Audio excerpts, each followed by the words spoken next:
Good evening. Good evening. The meeting of the March 28, 2024 Planning Board meeting is called. Ms. Rutledge, would you please recite the Sunshine Law, please? Pursuant to the Open Public Meetings Law, notice of this meeting stating the time and place was satisfied by the filing of an annual notice with the local source and the Star Ledger, newspapers of general circulation within the Township of Union, and posted on the bulletin board of the Township of Union Municipal Building. Roll call, please. Mr. Cohan? Here. Mr. East? Here. Mr. Lee? Here. Ms. Espinoza? Mr. Miller? Here. Ms. Perkins? Mayor Figueredo? Committeeman Bowser? Here. Mr. Frame? Here. Ms. Khan? Chairman Johnson? Here. We have a quorum. All right. Before I get into the resolutions, we have a very aggressive agenda today. We have 5 applications that have to be reviewed, and we have until 10 o'clock to get it done. And I just want to give everyone here our assurances that we are going to try to get through all 5. However, because of the 3-hour time parameter, we may run out of time for tonight. So I just wanted to tell you that from the very beginning, because I know we have a lot of folks here, and I don't want to inconvenience them if we can avoid it, okay? All right, could I have a motion for a resolution for the Union County Savings Bank, please? So moved. Second. Second. Roll call. Mr. Cohan? Abstain. Mr. East? Yes. Mr. Lee? Yes. Mr. Miller? Yes. Committeeman Bowser? Yes. Mr. Frame? Yes. Chairman Johnston? Yes. May I have a motion, please, to approve the board agenda minutes for January of 2024 and February of 2024? So move the approval of the meeting minutes for January and February 2024. Second. Second. Roll call, please. Mr. Cohan? Abstain. Mr. East? Yes. Mr. Lee? Yes. Mr. Miller? Yes. Committeeman Bowser? Yes. Mr. Frame? Yes. Chairman Johnston? Yes. All right, could the attorney for application 2023 Apu Corporation please come forward, please?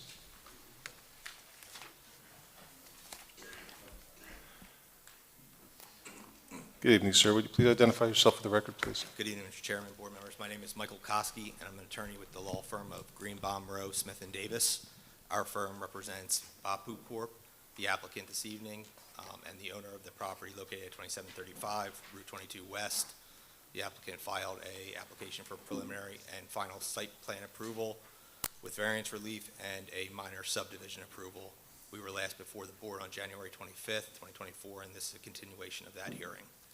Since that hearing, we've received the engineer's review letter dated February 20th, 2024, and with me this evening is a representative of the applicant who is prepared to answer any questions that the board may have with respect to that. Okay, please call your first witness, please. Himanshu Patel. Good evening, Mr. Patel. Will you Good please evening. raise your right hand? Counsel, will you please swear him in? Can you please state and spell your name for the record? Himanshu Patel, Himansu Patel. And do you swear that the testimony you're about to give is the truth, the whole truth, and nothing but the truth? Yes, I do. And if I can just interrupt you for a second, I see I forgot to swear in our engineer.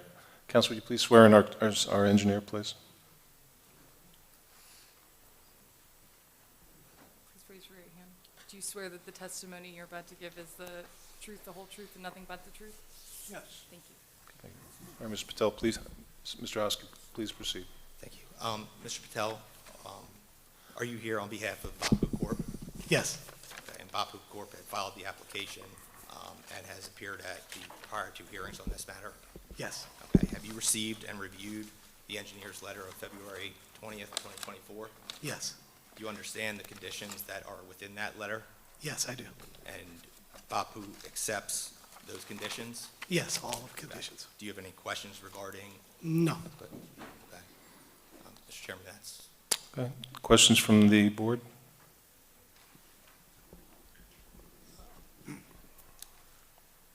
Mr. Chairman. Question, yes, Mike? So, Mr. Patel, I apologize I wasn't here at the January hearing, but I was here at the first hearing when we first received and reviewed the application. And I wondered at that time, but never asked the question because I knew that the application was going to be revised. But I ask the question now, is there a reason why the parking dedicated to the growing facility is going to be on the lower floors and the parking for the hotel on the upper floors and not vice versa? Just operationally, it's easier for the cultivation employees to be, closer to the entranceway since there's going to be biometrics and a lot of security for them to go through. So it was just more operationally workflow reasons. Okay, so let me just express my personal feeling about the application. My view is that this is a hotel, and the cultivation facility is being added onto it as opposed to the opposite. So it just seems to me like the convenience of the parking deck should be first for the hotel and secondarily for the growing facility. Well, for security reasons, it would be more, more secure for them to have to go less distance to their vehicles if they're employees of the cultivation, versus with the hotel guests, I think it was, we discussed this in the last meeting, is that guests are going to be going to the front desk to check in, and then they're either going to have a valet service that's going to take the car and park it in the lot, or if they don't want to pay for the valet, they will go themselves and park in the lot, and there's going to be a dedicated stairwell that goes to their levels of parking and then goes right out to the closest exit to the hotel lobby. But there's still a pretty great walk from the deck to the hotel. Once you're in the stairwell, it's just the driveway that separates the two buildings, so it's not a significant walk. Right, because I believe there was testimony that the guests would come, check in. If they did not want to pay for the valet service, they could park their cars, and having already checked in, they would be able to access the hotel The rear from entrance. the side, basically, Gotcha. because they Okay. would have the key. And they wouldn't pass. have their luggage at that time, so it would just be walking. Since they've already checked in, their luggage will already have been, that was just operationally, that's the flow that we were kind of designing for. Any further questions from the board? Any questions from the public? Mr. Chairman, I just want to clarify, there's a continuous reference in the February 20th, 2024 letter that these various conditions will be satisfied by a certain time period following, quote, unquote, the approval. I just want to be clear that the approval, the date of the approval will be 45 days following the publication of the resolution of approval. And that's by statute, right, Mr. Hatter? Yes, so Yeah. after the resolution is memorialized, notice is required to be published, and then 45 days from there is an opportunity to challenge such. Okay. Oh, any questions from the public? Yeah, you can mention that, go ahead.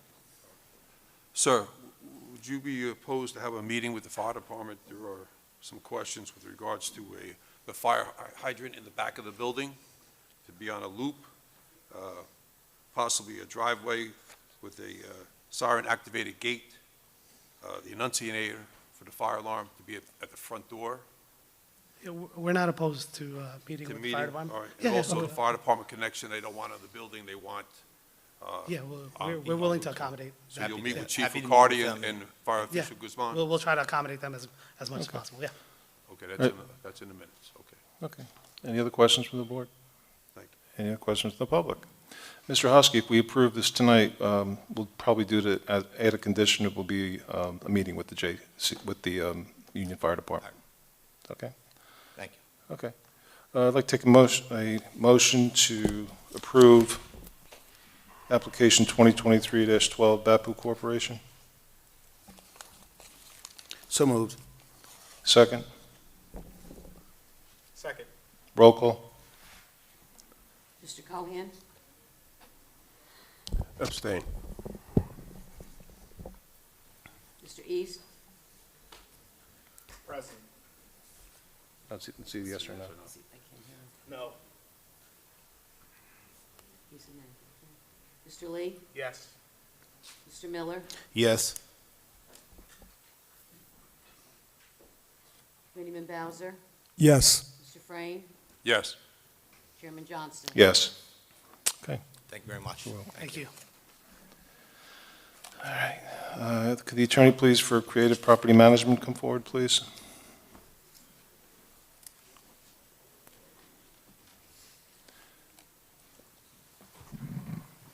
Good evening, Mr. Hale. How are you? Good, and yourself? Good, thank you very much.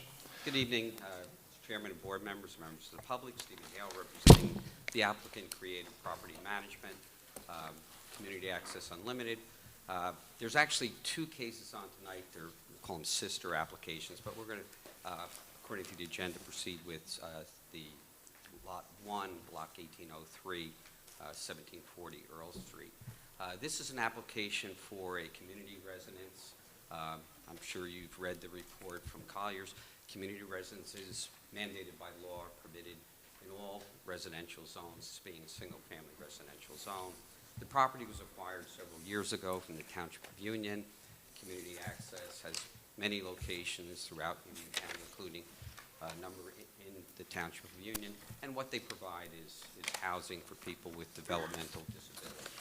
Again, it's been recognized as permitted use in all residential zones throughout the state pursuant to the statute that was cited by Mr. Hatterer in his review. So, as an overview, okay, sorry. As an overview, what the applicant did is work with its professionals to design the homes with a couple of things in matter, and that's why we're before the board. We did want to have the house set back a ways, so we were seeking relief for having the house back further. We thought that would add a little more privacy to the area. It's a deep lot. Also, we wanted to have a fence in the front just to have some attractive to the front. Under the plan, it didn't have, I think it just had a fence. We'd like to put a decorative type fence, like an aluminum type fence. And then by pushing the house back, there's steep slopes, but our engineer will touch on that. So that's the extent of the application. Again, Union Township sold the property, transferred the property to Community Access for the very purpose of developing in accordance with our proposal here. So that's an overview of the application. And what we'd like to do is we'd like to start with Matthew Potter from Potter Architects to give the board an overview of what the house is going to look like, and then we'll move on to our representative from Community Access to explain a little bit about the goals and efforts of Community Access with people with disabilities, move on to our engineer and then our planner. So, Thank you. Good evening, Mr. Potter. Good evening. Please swear in the witness, please. Can you please state and spell your name for the record? Matthew Potter, M-A-T-T-H-E-W, P-O-T-T-E-R. And can you keep your hand up, please? all right, Mr. Potter, if you could please give the board, I'm sorry. Yeah, I'm not done. Can you keep your hand up, please? Do you swear the testimony you're about to give is the truth, the whole truth, and nothing but the truth? I do. Thank you. All right, Mr. Potter, if you could please give the board the benefit of your work, educational experience, area of expertise, any licenses you hold. Steve, which one of these is the right USB? We gave 3 drive. It should say the address of the property or lot and block. I think each of them has a tag on it.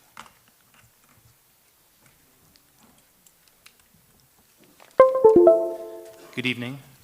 My name is Matthew Potter, and I'm here this evening representing Potter Architects, LLC, located at 410 Colonial Avenue, Union, New Jersey. I'm a 4th-generation architect of the Potter family. My great-grandfather, Stephen J. Potter, started Potter Architects in 1932. I received a Bachelor of Architecture from the New Jersey Institute of Technology in 2016, summa cum laude, and received a New Jersey architectural license in the October of 2018. I am also licensed in the state of New York and a member of the American Institute of Architects. I have over 14 years of architectural experience working on high-end residential, commercial, public transportation, and master planning projects. I have lectured and participated on panels at the AA Center of Architecture in New York, the Zoffness Program at Harvard University, and the Institute for Sustainable Infrastructure in Washington, D.C.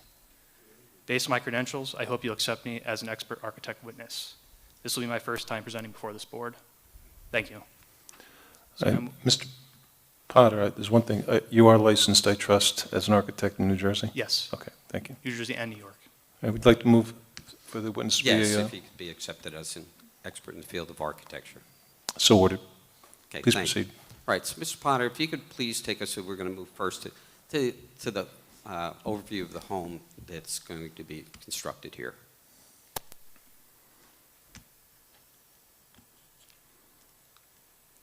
And if there are exhibits that were previously submitted in the package, just identify what they are. If it's a new item, then just identify it and we can have it marked.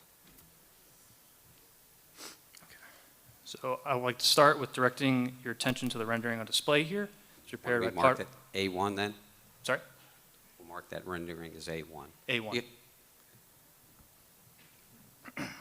Yep. This is going to be proposed project is at 1740 Earl Street, Lot 1, Block 1803, here in Union.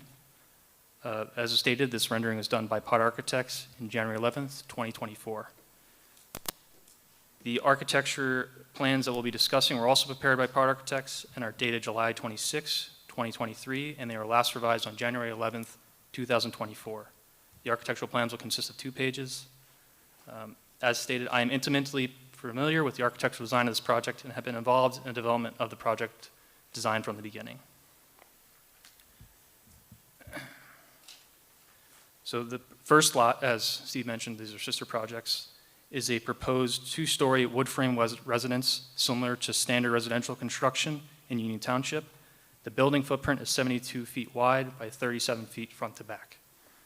The proposed architectural design includes complete barrier-free ADA design, including direct access to and from the bedrooms, bathrooms, laundry, and kitchen. The residence will have a natural gas-fired emergency generator in the rear of the building. Each residence will be fully protected by a fire suppression system. The residence will also have a combination for fire and smoke detection, safety signaling systems, both horn and strobes.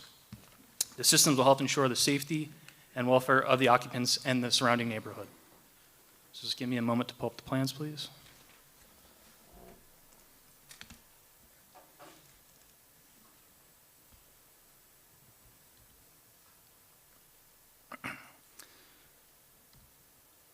So as you can see on the bottom left, we'll be starting at the basement level. There will be a 2-car garage measuring 24 feet deep by 23.5 feet wide. The garage loads from the rear of the property, creating a walkout, drive-out, rear loading garage. The building siting takes advantage of the existing grade conditions, which fall front to back, as Steve mentioned.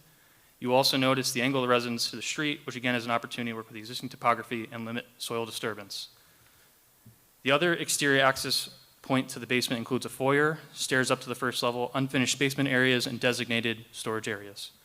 Mechanical equipment such as air handlers, hot water heaters will be located in the unfinished basement as well. The total ceiling height of the basement will be 8 feet. So in the second here, we have the proposed first floor plan, which is adjacent directly after the basement. The first floor will consist of 4 bedrooms, closet areas, ADA kitchen, dining room, pantry, ADA laundry room, 2 ADA bathrooms, 1 ADA powder room, 2 communal gathering rooms, and a front entry foyer. In addition, there's an exterior covered deck area. The ceiling height will also be 8 feet. On the bottom right, moving up to the second floor, there will be a finished and unfinished space. The finished space will include 1 ADA bathroom, 1 office, and 1 closet space. The unfinished area will allow for an expansion for 2 bedrooms, a gathering area, 1 future ADA powder room, and storage spaces. The ceiling height of the second floor will also be 8 feet. On the second floor, there will also be a ladder to access a ladder for servicing utilities such as HVAC systems, lighting, and electrical. So moving to the exterior, the total building height will be 32 feet above the average exterior finished grade. For exterior facades of the residence will be finished as follows. Siding will be vinyl clapboard. Let's go back to the rendering. Will be vinyl clapboard. The shutters will be made American vinyl, color as per the rendering. as most of these materials are. Roof by GAF Timberline. Windows are going to be Anderson 400 series, which are insulated windows, color as per rendering. Gutters and downspouts, which are white aluminum. Dry stacked stone veneer, which will be cultured stone Echo Ridge Country Fieldstone by Athenia Supply. The trim and boards of the fascia and window casings will be white aluminum, color as per rendering. Exterior deck areas will be Trex composite decking, slate gray. Exterior railings will be by RDI, colors by rendering. Window accents will be aluminum. Exterior columns will be permacrest structural. Corner boards will be vinyl corner post for vinyl siding, white. Please note that the manufacturers of the exterior finished products may change at any time of the construction, but the appearance, style, and colors will remain consistent with our proposed renderings. The trash and recyclables will be as follows. There will be a pad in the rear of the residence for trash and recyclables. Exterior trash containers will be available as shown on the site plan, which we'll see later on. Utilities will be as follows. Water, electric, and natural gas. Heating and cooling will be provided by standard zone forced air systems. Exterior condensers to be located on the ground, again, behind the residence, hidden from public view. Storm drainage will be located directly underground in retainage areas, which we'll later see. Exterior building lighting will be located at the front and rear doors of the grade and main floor areas. Downlight directional, so not project horizontally into adjacent properties, and will be surface illumination only. In conclusion, the residence will be constructed in strict conformance with all applicable building codes and ordinances included but not limited to requirements outlined by the New Jersey Department of Developmental Disabilities, the New Jersey UCC Barrier-Free Code, 2021 New Jersey IRC, and New Jersey State requirements for community residences. This ends my presentation. If there are any questions, I'd be more than happy to answer them at this time. Thank you, Mr. Potter. Questions from the board? Sir, where's the fire department connection? We're going to get to that with our engineer. Other questions from the board? Mike? Mr. Potter, could you go back to the floor plan Yes. and enlarge the center section? The proposed first floor plan. So there will be 4 bedrooms, as you testified. What will be the residence capacity for those 4 bedrooms? One resident. One Per bedroom. person per room? Yes. Okay. And what would be the maximum capacity of the facility once it's completed and if they utilize the expansion area? That would be up to the client. We're going to have the operation Okay. from CAU address that. Thank Any other questions from the board? All right. I want to thank everyone for coming here today. It's my understanding that a lot of people have a lot of questions. And we're still in the question and answer period here. And I'm going to ask, if you want to come up to ask questions of the witness, what you have to do is you have to come up, and we have to get your name on the record, and we have to put you in front of a microphone, just so you know, okay? All right, questions from the public? Come up, sir.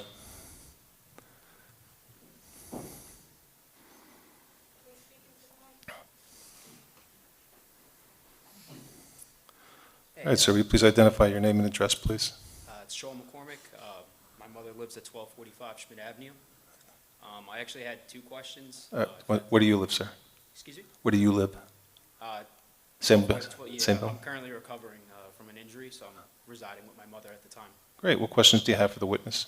The first question is, there's a family of deer that actually live back there, so I was just, there's also one fox den back there. I was curious what would happen to that. Secondly, I assume most of us are here because due to the political climate, there's uncertainty whether that will be turned into a shelter, and what assurances can you give us that that won't happen? And if and when that assurance is broken, what steps are going to be taken for the property values that plummet as a result of that? Well, Mr. Potter, do you have an answer to that, please? I'm just the architect. Gotcha. Okay. Yeah. Those are my only real 2 questions, but Okay. maybe it's not an appropriate thing to ask him, but that's basically my main concern with this project. Mr. Hale, we have other witnesses who can address that? Yeah, thanks, Sean. Yeah, our next witness will address that, but again, this is specifically, and our next witness will testify to, it is a community residence for people with developmental disabilities. That's what we're seeking the approval for, and that's what it will be for, much like the other residences in Union Township that have the same and throughout Union County. Okay. And sir, when you said a shelter, what kind of shelter are you talking about, sir? I mean, nowadays it could be turned into really anything, given the influx of immigrants into the country. I'm not sure if that's something that, there's been hotels and stuff that have been taken over, and the owners of those properties have gained a lot of value, obviously, from that. So it's a valid question, I believe. Okay. Mr. Hill, will you have a witness who can testify? Our next witness will address that, but again, it is It's for developmental disability. developmental disabilities, correct. Are you asking, sir, if this is you're concerned about if this transitions into other usage down the road? Correct, yes. Okay, fair enough, all right. Any other questions for this witness? Come on up, please.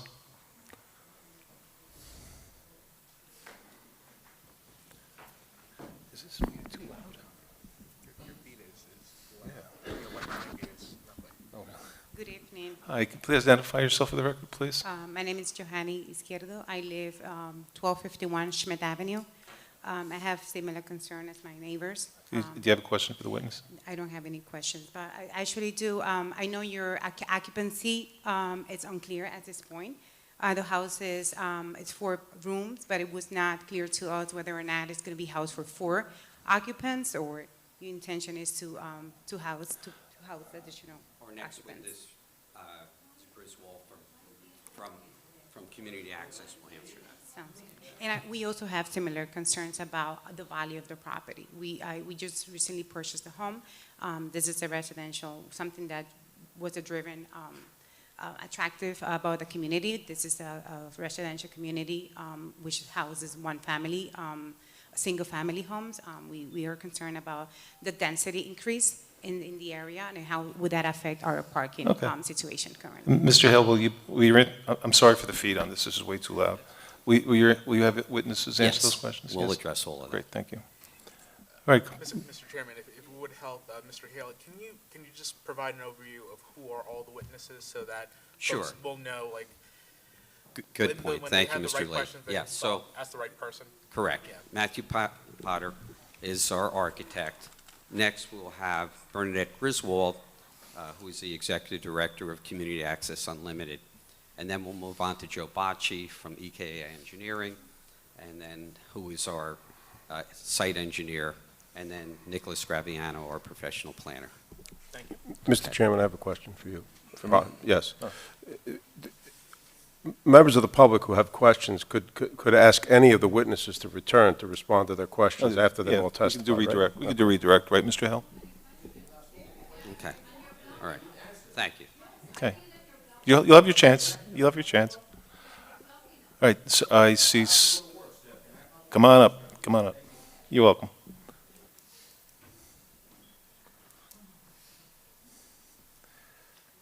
Good evening, sir. Could you please identify yourself for the record, please? Edward Hardus, 1249 Smith Avenue, I'm sorry. Union, New Jersey. What's your last name, sir? Hardus, Hardas, last name. First name is Edward. Okay. Apparently, Where do you live, sir? when we Where do you live? 1249 Smith Avenue. Okay, what questions do you have for the witness? It's not a question, actually, because it's not going to answer it. Apparently, when we purchased this property 12 years ago, we saw the peacefulness of this area. The woods, you open your window, you hear birds singing. Okay. Now, they are coming to invade our privacy. One question I would like to ask him, you have a family. Do you have a family? Do you have kids? Sir, Do you have kids? sir, you have How would questions? you feel if somebody... All right, so this is a invaded their question and privacy? answer. If you're going to ask him a question, you got to give him the opportunity to That's answer. why we purchased the property. Right. We knew that area was free, and it was Right. it was just wood. Now you're disturbing the animals. All right, you got to We ask him a question. We open the window, want to hear birds singing. We don't know who is moving in Right. there. We don't know what they're going to do Right. down the road. If Well- you have a family invading their privacy, how would you feel? Right, You if- have your daughter at the backyard, they're swimming in the swimming pool, and you have a 2-story All right, sir. building. Procedurally, It is this, ridiculous. I understand, sir. and I want to get you in and out so you can go to work. And we don't know who is moving there. We don't know who the workers are going to Right. be there. This is a We- good project. this we is the understand. question and answer. But sometimes you say one thing and it's another thing. All right, sir, this is the You question and understand? answer portion, and I want to give you the opportunity to ask the question. It doesn't sound like you're asking very many questions. Yeah, but he cannot answer my question. For every question they ask him, they say he cannot. He has someone. Well, we have other witnesses here, sir, Okay. then hopefully we can get that done for you, okay? Well, And if I could, and as far as everyone, if anyone wants to respond on their personal views, that's fine, but we really have to, we only have a few hours here, and we really have And to I get go to through work too more myself, but witnesses. I came to express myself. I'm sorry? because That was why we purchased the property 12 years ago. We didn't know they were coming to invade our privacy. Well, And when you then say we don't know what invade, is sir, gonna happen. all right, when you say invade, what are you talking about, We're sir? talking, this is the backyard, okay? This, the way they're gonna build this building is our backyard. We have a fence, it's a 2-story building, and you're gonna see everything that is going on around the All neighborhood. right, okay. You're invading our All right, privacy. well, can you state for after the witnesses are, No, I have to go to work, sir. okay, sir, I understand that. So Well, that's thank you why I very came. much, then. All right, Okay. thank you. All right. Yes, ma'am.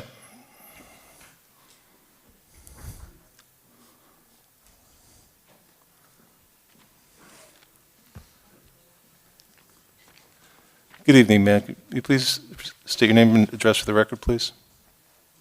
I'm Linda Revnack, Hrevnack. Thank you. What question do you have for the witness? So I have many questions, Okay, let's hear it. but I'm going to try to talk about just the architecture. So the property is very sloping. It's on a hill. I know you're only talking about one building. There's 2 buildings. I looked at the plans. I don't think you could really talk about one and not talk about the other. So, because they're in the same lot. So the property slopes, and I want to know how you would grade the property that wouldn't affect the neighbors on Schmidt. Also, the driveways, would there be one driveway for both properties? Many people here are concerned about the traffic. It's horrible.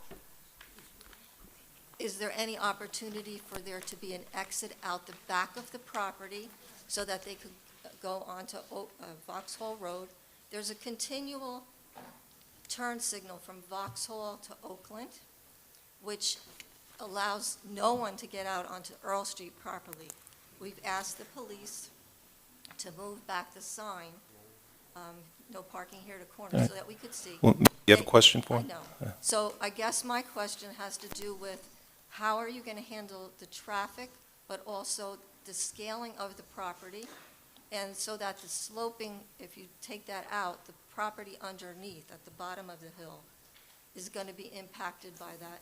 And then I guess my question is, the removal of all of those trees, how is that going to take place where it's not going to disturb the residents who work there, work at home, live there, and obviously we're concerned about the wildlife too. But I think that's a question on the grading of the property and the driveways. So as I mentioned, the buildings will be sited, so they work with the existing topography, but our civil and planning engineers will go into detail So with that. I don't understand all that, what that means. So can you explain, what does that mean, sited? The way the building is placed on the property will Uh-huh. work with the existing topography. But as Steve mentioned, we have a civil and planning experts that will also testify to that as well. Because from the plans, and it's hard for me to understand plans, but I was looking at them, and obviously you have those sitting back, which is sloped down, so the property would have to go down, and I can't understand how you would sit properties down that far. And there's wetlands behind there. I know there's water. I grew up there, so I know. As I mentioned, the planning and civil engineer that are going to testify after me will have better answers for that. Okay, so maybe I'm asking the wrong person here. So what exactly are you responsible for? Just the building. Just the building? Okay, so you said that you're going to have 4 residents in each building, and then there's opportunity for growth within those buildings? No, I mean, this is for the client. I'm just talking about architecture finishes, the rooms, not the actual occupants. So you said there's 4 bedrooms, but then there's also additional there's additional space that isn't being, that's going to, Unfinished space. unfinished, that's the word, unfinished space. So that's potential for how many more residents? Again, I'd have to discuss with the client. It's not my decision. So I guess this fella can't answer any of the questions that I have. And would so you don't know how the driveways would be? Civil engineer. Okay, I guess you have to define who does what. Yeah. Okay, All right. Well, I assure you, Mr. Hale, I trust we'll have witnesses who will be able to Yes. answer As her questions. Mr. Potter indicated, our site engineer will cover the grading and how it's situated on the lot and drain. And our, Hello, Our ma'am, next- you still? all right, and our next witness will address the operational from Community Access Unlimited. All right. Questions? Yes. Up all the way in the back, sir. Come on up.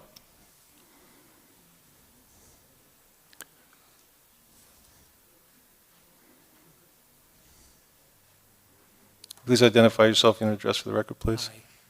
Hello, my name is Richard Bauman. I live at 1219 Schmidt Avenue. I'm the caretaker for my mother, the homeowner at that address. Well, first, the letters we received said there'd be room for 10 in each building. So it's a significant change from, 4 in each to a total of 8 to 20. Do you have a question for the witness, sir? Yes. Apparently, I'd like to figure out how visually this could even function on these two large lots. I know they are very large abandoned lots. First, I do wish to say, while I get to the question for you specifically, that I want to object to the project. I'd like to object to the sale of the property for so little money and only finding out about it 4 years after the fact. All right. Please, and just keep, we're recording this, and it gets very difficult to record when people are talking on top of each other.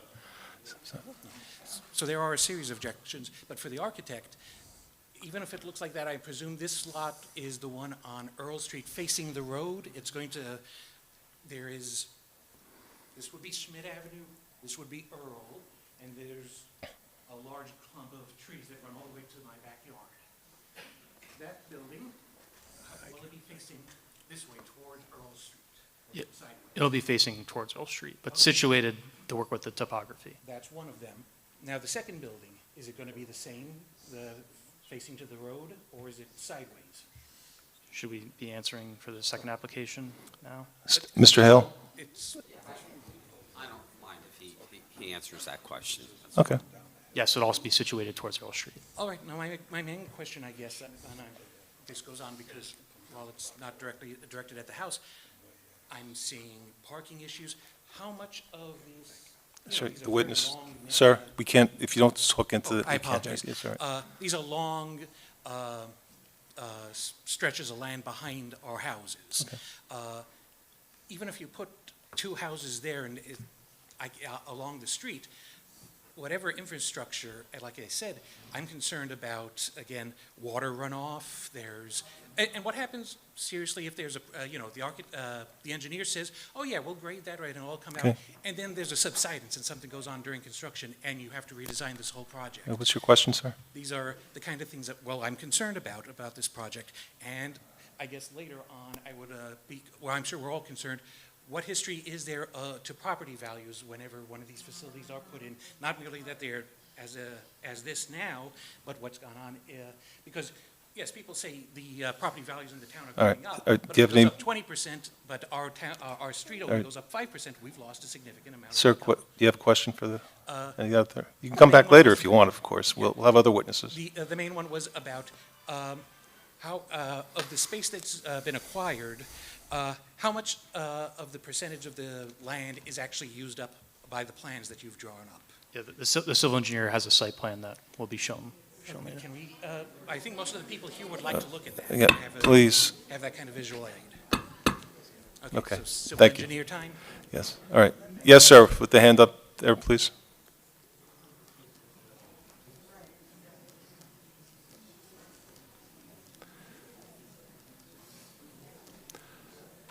Good evening, sir. Your name and address, please? My name is Emmanuel Essien. I'm sorry, your last name? Emmanuel Essien. First name is spelled Emmanuel. Oh, and your Last name address, is please? spelled ESSIEN, And your address, please, sir? 1767, 73 L Street. L Street. Thank you. Your question for the witness, please? Fortunately, I'm very disappointed because the gentleman is not answering any of the questions. I have two questions for him which I. Let's hear it. I'm sure he's not going to answer because he's not the right person to answer the questions. Well, Question number one is this. The construction, if it goes on, it will start from 9 a.m. until 5 p.m. Have you considered the dust, the noise, as it relates to some elderly ones that live there that already have a health condition? Have you factored that into your consideration? Secondly, I'll give you. Do you want to give him a chance to answer, sir? I mean, this is very early proposal stage. These are all things that are considered during construction. Okay. Secondly, by bringing that structure, which is purely a commercial structure, into a residential area, have you considered the inflow of people and the caliber of people that will come into the neighborhood? Because I've been there for 4 years. That neighborhood is relatively peaceful. Your package sits there for days, nothing happens to it. Have you factored that into? Because it's not enough for you to bring a commercial property there and just make money and go away, and then we suffer the health condition of those elderly people that live there, that have been living there for years, that would not have the means What's your question, to sir? relocate. What's your question? Those are the two questions I asked him, but I know he's not going to answer my questions satisfactorily. That's okay. Sir, two things. We're recording today's session, and you really need to speak into the mic, sir. And secondly, please just ask your question. The second question that I ask is this. Before making this proposal, have you considered the health of the elderly people who are already living there, who already have some existing health conditions? By the noise, the dust, the chemicals that we needed for that construction, have you factored that in? Again, I'm just the architect. I'm here to talk only about architectural design. I want to give you, Mr. Our other Essien, witnesses can, Mr. Essien, I want to give you your assurances. He's not the only witness. I want to rest my case there because I know, from the look of things, he's not going to answer any question. Well, sir, in fairness to the witness, we have a bunch of witnesses here. His expertise is in engineering. So Okay, that's why he was. So he's not the first. He's not the only witness we're having tonight. You do. I hope you understand that, sir. Okay, if I may say something else, if it's just the structural engineer, who do we address our questions to? Well, Mr. Hale, do we have a witness? Do we have a witness who will address that issue? And I want to make everyone clear too. If there are answers that can't, if there are questions that can't be answered, we can table this so to give the applicant the opportunity to answer your questions. I hope you understand that.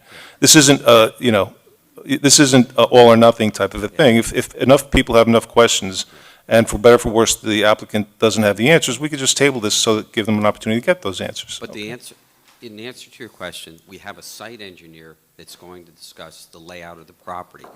Mr. Potter is answering questions on the structure itself, what's being built there, the structure. The layout, the grading, drainage, that's all going to be answered by Joe Bacci from EKA Engineering, who is our site engineer. I do understand that. Okay. Sir, you got to talk in, sir, the mic. I do understand your explanation. And if that be the case, what is the point of this hearing? What's the point of the hearing, sir? Yeah, because nobody's answering our question. Who's Well, not sir, answering? I don't think you do understand, right? He's just one witness. You will have, and as will everyone here, plenty of opportunity to question the other witnesses. Let me conclude by saying this. Right. For myself and most of the residents in that area, we are saying a capital no to this project. I'm sorry? We are saying a capital no to this project. Let it be on record that we are not accepting this project to go forward. Okay. Well, thank you very much. Mr. Chairman. Well, if I can, I think there's some misunderstanding on the form of order here. And I just want to reemphasize here, I think there may be a misunderstanding that this is an all or nothing thing tonight.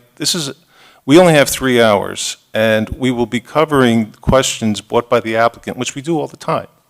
So, just hear me out. So, when the engineer answers a question, that doesn't mean that they're trying to be evasive. It just means that the other witness will be, answering that question. If at the end of the questioning, after Mr. Hale calls all of his witnesses, you are very much in your right to ask other questions, but if there are questions that they don't have, the board can easily table this matter so to give them the opportunity to answer those questions, and also to give you a second chance to answer those questions. I hope you understand that. This isn't an all or nothing thing. Are we all clear about that? Okay. Mr. Hill, you're next. Oh, I'm sorry. I saw a hand before. Come on up, please.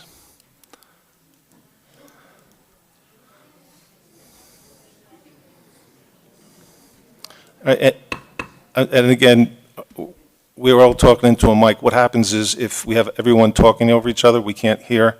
So if you just keep it to a mild discussion to yourselves, that would be great. Okay, sir. Good evening, Chairman. Hi, your name and address, please. Franklin Nobre, 1248 Schmidt Avenue. I'm looking at the design, and I'm just wondering, the sides that come down and the little kind of bump out window, just wondering, what is the purpose of that? And in the future, should you look to build out on top of that, what's the approval process with the city to build on top? Because it seems like you elevate that second floor. So nothing's being built on top of that. I can't talk about the approval process, but the two windows that we're seeing here, they're going to be part of the proposed construction. So there's nothing being built higher than what's currently aesthetics proposed. for the room Yes. there? Yeah. And then if you can go back to the actual picture, I was just wondering, the top section that actually goes to the highest level, the second floor, it's not symmetrical with the middle. Sir, would you move up to the mic, please? It's not symmetrical with the middle section. What was the structural purpose of moving it to the right? So just to be clear, you're talking about this portion here? Or Yeah, you're talking about just essentially the second floor is shifted. I think it might just be the view of the rendering. It's symmetrical. It will be symmetrical. If you can go back to the picture, please. So there's two windows to the right of the I see. triangular. I see. What's the design efficiency of that versus having a symmetrical look? So when you mean symmetrical, are you talking about this eave being centered on the facade? Yeah, just wondering. So, I mean, the entrance is the foyer here, and then we have the stairs going up to the second floor, and then that's the office space. So just to give that, if the occupant in there, or whoever's in that room, Yeah.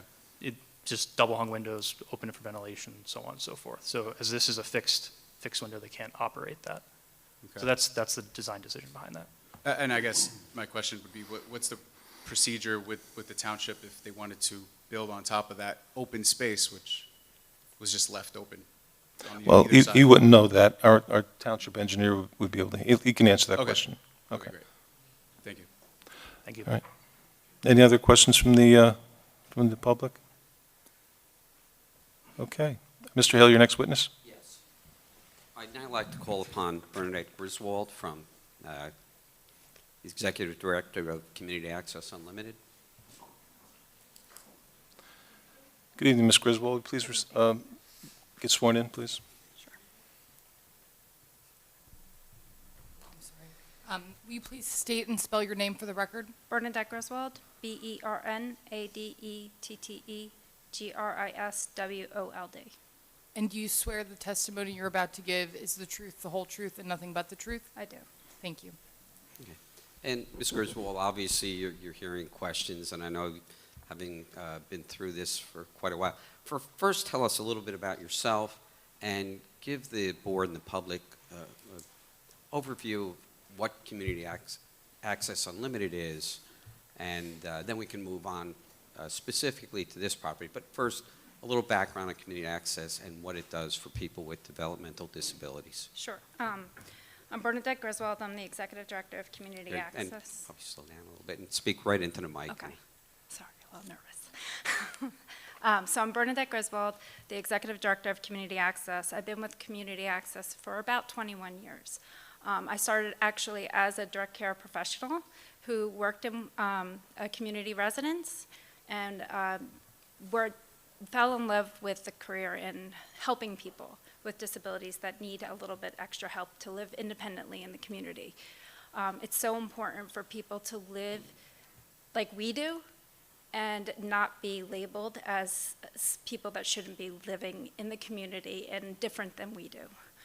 The house is important to the organization. The organization has 56 homes in Union County. We've always partnered with our community. We've always partnered with the neighborhoods. Our goal is not to stand out in the community. Our goal is to blend into the community. And that is why we have constructed the home in a way, and I know there's a couple different questions about level of service, how many people are going to live there. There's going to be 4 people that are living there. There is no intent to expand that.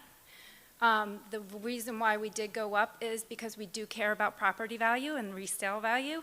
So if somebody did want to purchase the property, if we ever sold the property, they could put a nice master bedroom upstairs. So these are all questions that we have, the same concerns that the neighbors, that's what we took into account. Okay, and tell us a little bit about the goals and objectives of community access and how this home would function. As I began, it's the whole purpose of this property. I know that community access purchased it from the township, but to provide, again, housing for people with developmental disabilities. I know there's concern, is it going to be some type of a shelter? Again, you have several homes right in Union Township, so tell us a little bit how it functions. The functions is that normally for the day-to-days, the residents go to a day program or go to work or do community outings. And normally staff show up around 3 o'clock. In this home, there should not be more than 3 staff a shift. I know people, the vehicles will be minimal compared to the expectation of what people would think that the vehicles would be. What we do is we want people to live independently. These are their homes. This is not a facility. We don't consider it a facility. We consider it the individual's homes. Okay, and touch on, I know there's, and our planner will touch on a little bit more, but you have homes, you mentioned over 50 homes in Union County. I know you have several in Union Township. So again, this is, there was concern raised about, is this, will the use of it change into something other than community access? We are celebrating 45 years of helping people with disabilities, and that usage will not change. Okay. And again, to the board and to the public, this is for a specific nonprofit organization. And tell us a little bit about the licensing that's required for We are these licensed through the state of New Jersey through a licensing called 1044A through the Developmental Disability Department, Department of Developmental Disabilities. We get licensed once a year. They come out, they do a full inspection. All our employees have to go through a lot of training. They have to do criminal background checks. They have to pass a lot of things through the state of New Jersey in order to even be hired. So essentially, this will function as a residence, any others that in your other locations? The same as any other location we have. Right now, we have 3 in Union Township alone, and then we have the other 53 homes throughout this Union County, and we are only located in Union County for residential. Okay. And obviously, the design of the home, you wanted to build a beautiful new home, and I know you've worked with your professionals on designing that. So to clarify, it will be built to all current standards as far as accessibility and function and the like? Yep. Okay. I have no further preliminary questions of Ms. Griswold. Questions from the board? Ma'am, how many vehicles will be in that parking lot at one time? There will be 1 vehicle that's maintained by community access there, and then 3 for the staff that go. And that vehicle is used to transport Yep. members Yep. to and fro? Other questions from the board? Mike? So you testified that this is a residence, and you have 56 around Union County. Have there ever been any adverse incidents in the neighborhood where there were adverse interactions between your residents and their neighbors? I've been with the organization for 21 years. If there has been any, we've always worked with the neighborhood and to make sure. But to answer your question, to answer your question, in my 21 years, I have not had an incident with a neighbor. Thank you. Any other, hello? This is the third time. Please, if you talk over her, we can't get that on the recording. So I hope you understand, we really do, it's necessary that we record this thing properly. And when everyone's talking over each other, you just can't, it won't happen. So please, you'll have your chance to ask a question. And please, I'm asking you, I know it's hard, but I'm asking you to please be patient, Michael. Yes. And in terms of the staff that you've hired, you testified relative to the background check and so on. Do they have professional expertise and education background to be able to deal with individuals with disabilities? And one other question. All of the residents are adults, correct? Yes, correct. Yes. So regarding the education background and the professional expertise of the staff beyond the background check, what kind of background do they have to have in order to be able to support these residents? They have to have a high school diploma, and they have to go through all the trainings required by the state of New Jersey. Okay. Do you have any social workers that are on staff that are? We have social workers, we have registered behavioral techs, we have BCBAs, which I can't remember the acronym right now. We have 14 nurses. We have quality assurance checks, so that we do have a lot of quality within our organization. And then just to be clear, I heard a question from, or concern raised by a member of the public before about this being a commercial entity. Can you clarify that? I mean, once again, it's a residence, so, It's a residence. It's so there's not- nothing commercial about it. No, Right. they each individually have their own leases. It's a residence. Thank you. Any other questions from the board? Yes, Mr. Chairman. Just a couple questions to expand upon some of the questions that Mr. Cohan provided. In terms of the number of disturbances, maybe I could expound on that and maybe ask for specific. Sorry, my mic feed is too low. Can we get that up? Can you hear me now? What is mine? Can you hear me now? Yeah. Wonderful. So my first question to follow up on the question about disturbances or anything of that nature, from your experience with the 3 homes in Union Township or within the 53 others around Union County, can you provide any kind of testimony or potentially data to show any kind of incidences in which were registered in police reports or things of that nature? Is incidence rates that could be frequent or negligible? Can you expound on that? Meaning with the current ones in Union? Yeah. So the current homes in Union, if there's frequencies, it's maybe 911 calls for medical, and some may. I'm trying to think of the people that are living in those homes. And the homes in Union, we don't really have a lot of incidents. But I will tell you that the last time we opened a home in Union, I had a similar situation in front of the zoning board, and we all worked together and we made it work, and no one has anything negative to say about our house.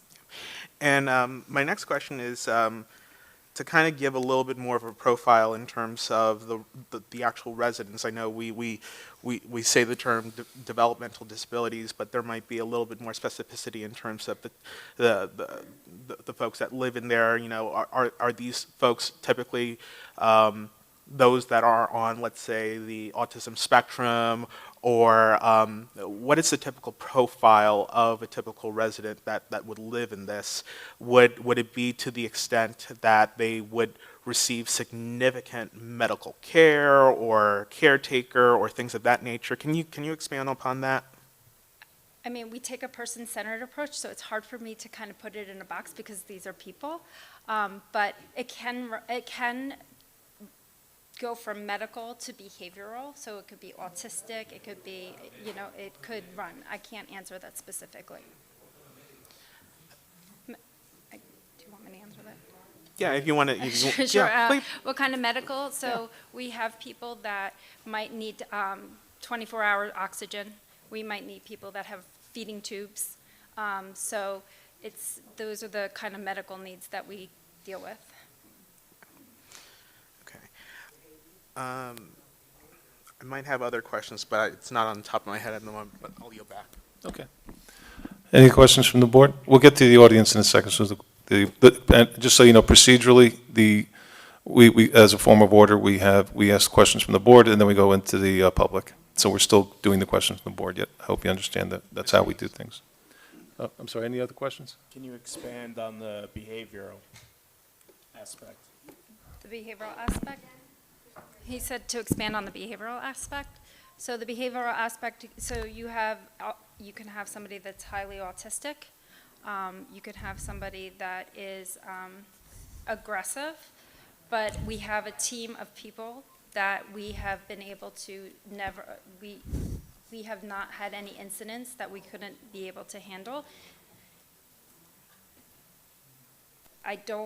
It's hard for me to answer these questions because I don't even believe in the word behavioral because I think we all have behaviors. So some of these questions are a little difficult for me to answer because these are individuals that I've worked with for 20 years and I don't look at them as in a negative manner. So it's hard for me to kind of put a bow on it for you. If I can ask you a question real quickly, Ms. Griswold, one of the individuals asked a question about transitioning from housing those who are mentally disabled to other residents. I wonder what your thoughts are on that for the long term for this place? So when people move into our residence, they live there forever, as long as they want to. It's a continuum of care. I just had somebody pass away in one of my houses with hospice care. So it's really providing a living situation where people don't have to go into an institution. They don't have to go into a nursing home. So I don't want to pass away in a nursing home. I don't want anybody else to either. Understood. All right, and I'm talking long-term, and I'm just stressing one of the questions that was asked, when they talk about transitioning to a different form of housing.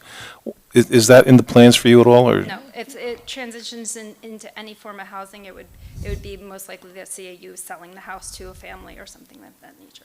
Okay. Questions from the board? Sure.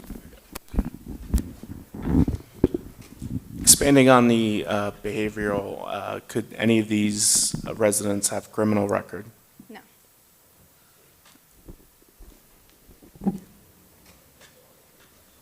You want to send it this way, Jeff? Thank you. All right. Any other questions from the board? Okay.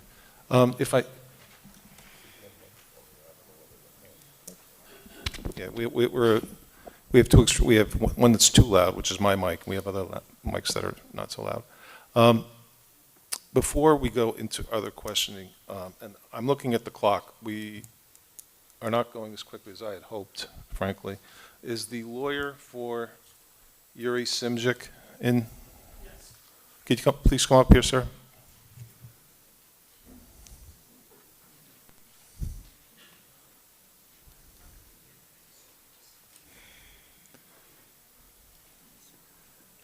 Good evening, sir. Can you just, I want to be upfront with you, and I want to give you a fair shake. I don't know we're going to finish by 10 o'clock by getting to your client, and I don't want to be in a situation where you're sitting here all night long and then we don't get to your client. So I just wanted to share that with you, sir. I appreciate that. Where would we be on the calendar for next month? We don't know yet. Well, we don't want to be last. No, that will not happen, I swear. Who else is already on the calendar? We don't have that. We don't have the calendar made yet. No calendar set yet. We don't have anybody else that's. No one else is on the yet. calendar? No, Good. not yet. And we'll have you on the top of the calendar next Okay, time. great. Okay. We appreciate that courtesy. Well, yeah, and now, for Watchung Developers, the attorney for Watchung Developers here? That's me. That's you? Okay, Steve. I don't know if we're going to get to Watchung tonight, but. Yeah, they know they're here, You know? so. Okay, fair hang in enough. there for a bit. All right, and let's get back to Ms. Griswold. Any other questions from the board for Ms. Griswold? And I just, before we go, I just want to reemphasize, like I did at the beginning, that community residents, so the use is permitted. We're here because of the setback of the property, Right. the fence, and the grading. So we do appreciate those questions and want to answer those, Sure. but I just want to clarify that, so. Thank you, Mr. Hill. All right. So- Any questions from the public? And again, this is a question and answer period. Yes, ma'am, come on, I know you were up here before, so come on up.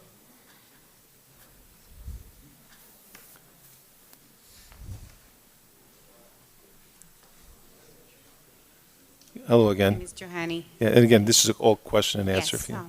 you mentioned that each individual will have a lease. Is that correct? Correct. Okay. We're talking about 4 individuals, most likely non-familiar, right? They're not related. That makes them 4 different families. Correct. Okay. So in my opinion, that would increase. I'm assuming that 4 individuals, that's 4 families. Each one has a lease, right? That means that our parking situation Yes, let her ask. will also You have to be let her jeopardized. ask- let her answer, We're talking please. about 4 residential, 4 residents. 4 residents that do not drive. Okay. I don't know if I want to get to that because that will be your financials, and I don't know how these operations run. Sure. But in my understanding, when you have a property with 4 leases, that make a commercial property. The state of New Jersey requires them to each have their own lease for advocacy reasons. And it's still considered a community residence. And may I ask who's responsible for the expenses of this house? Excuse me? Are these individuals responsible to pay or any prorated share or any share for the expense of these houses? Yes. Okay, so that makes them responsible to pay for the rent. This is the reason they have a lease. Mhm. In my opinion, that makes it a commercial. Do you have a citation to authority for that, ma'am? Excuse me? Do you have a citation I to authority for don't. that? I'm just going I'm by just- Okay. what I'm, All right. I own one family home. In my understanding of what is a family home, it makes it 1 or 2 Okay. family, makes it a residential, or more than that, it makes it a commercial. I'm Right. just, just I'm want to make just, clear. this is just a requirement from the state of New Jersey. Understood, thank you. Okay, thank you very much. Come on up, sir, again. Hello again. Yes, you do. Just put, it's, again, this is all on the record here, so you want to make sure. Hi, my name is Richard Bauman. I Okay. reside at 1219 Schmidt Avenue, where I'm the caretaker for my mom, the property owner. Thank you very much. Hello. Hello. The first thing I'd like to ask is, because I would have objected if I'd known about the sale of the property, how did you become informed about the property being up for sale, the 2 lots? Well, if I may, and I don't know what that answer is, but if it involves any communications with your legal counsel, I think your legal counsel will probably. I was just going to say that was before my time. I don't know anything. You said you which one you Hold on, please. I just want to make sure she's not. What was your question? The question was how she became aware of the sale of the properties. I lived there, lived in the town my entire life. I had no clue that these properties were being put up for sale, so I'd like to know how they found out about it. Who found out? They, You're the purchaser, so. The township transferred the property to community access. Okay, why? Because one of the first things we. Well, wanted to do that's, was object all to right. that. We don't have, I'm quite confident she doesn't have that answer, and I don't have that answer too, and I'm chairman of the committee. So that's why I'm saying, if we don't have answers for you and everyone tonight, everyone here gets a fair shake, including the applicant. And if we don't have the answers tonight, we'll just table this to the next time, and we'll find out then. No problem. I Okay. just want to put on the record that we have issues with the initial transfer of ownership. Okay, fair enough. The next question I have is, we are right next to the exit from Garden State Parkway. Have you thought about the safety issues and possible liability issues if one of your people simply wanders out in the middle of the night and goes right into the road? Is that beyond the scope of your? It's something to I be think- concerned about. Steve, do we have anyone could answer that? I think you could add to. I mean, I can answer it. So any liability issues from on CAU's part? No, well, possibly for the town or the county, is it just, or just the fact that they wander across somebody's property and aren't somebody else doesn't stop them or see them there, and then an accident happens, so I'm concerned And these about larger individuals are issues. people, Well, yes. right? And as a human being, I could wander into a street and get hit by a car. So I think that's why they're called accidents. I'm not trying to avoid your question, but they're people, right? Just like me and Well, you. yes, So but- things happen. And is there any liability for the township? No. Okay. let's see, the next issue. Some people have brought up the issue of commercial. I think I can explain what they mean by that, and that is, I guess we'd like to know how much your association is getting paid either by federal, state, county, or local per person that you house, because the money has to come from somewhere to purchase the land, to build the facility, to run all these things. So that money's coming from somewhere, and I don't believe the patients themselves are, for the most part, in the position to do finance that. So No, how the are state you- of New Jersey gives each person a budget, and they run, it depends on the, they consider it a tiering system, so it depends on where the person is placed on in the tier. Well, I guess then more specifically, do you have a financial interest in having more people in there? For example, while it's designed for 4 people at the moment each one, let's say in the future, what prevents it from being So, expanded? Can I, so just to kind of put that to rest, there's a home and community base through Medicaid. Medicaid wants the least restrictive for people with individuals with disabilities to live into the community. They only cap it at 4 people. You need to get special permission to do anything more, and CAU is not looking to do that. Is, since you said you have 53 houses in the county, how many houses have those exemptions? None. Okay. Finance. If I think of something else, I'll bring it up. I will, later. can I do clarify something though? Yeah, Because okay. none have the exemption since the rule has been put in place. When was that? The rule has been put in place in 2012. Okay, thank you. Thank you, sir. Okay, the woman in the green again, you want to come up?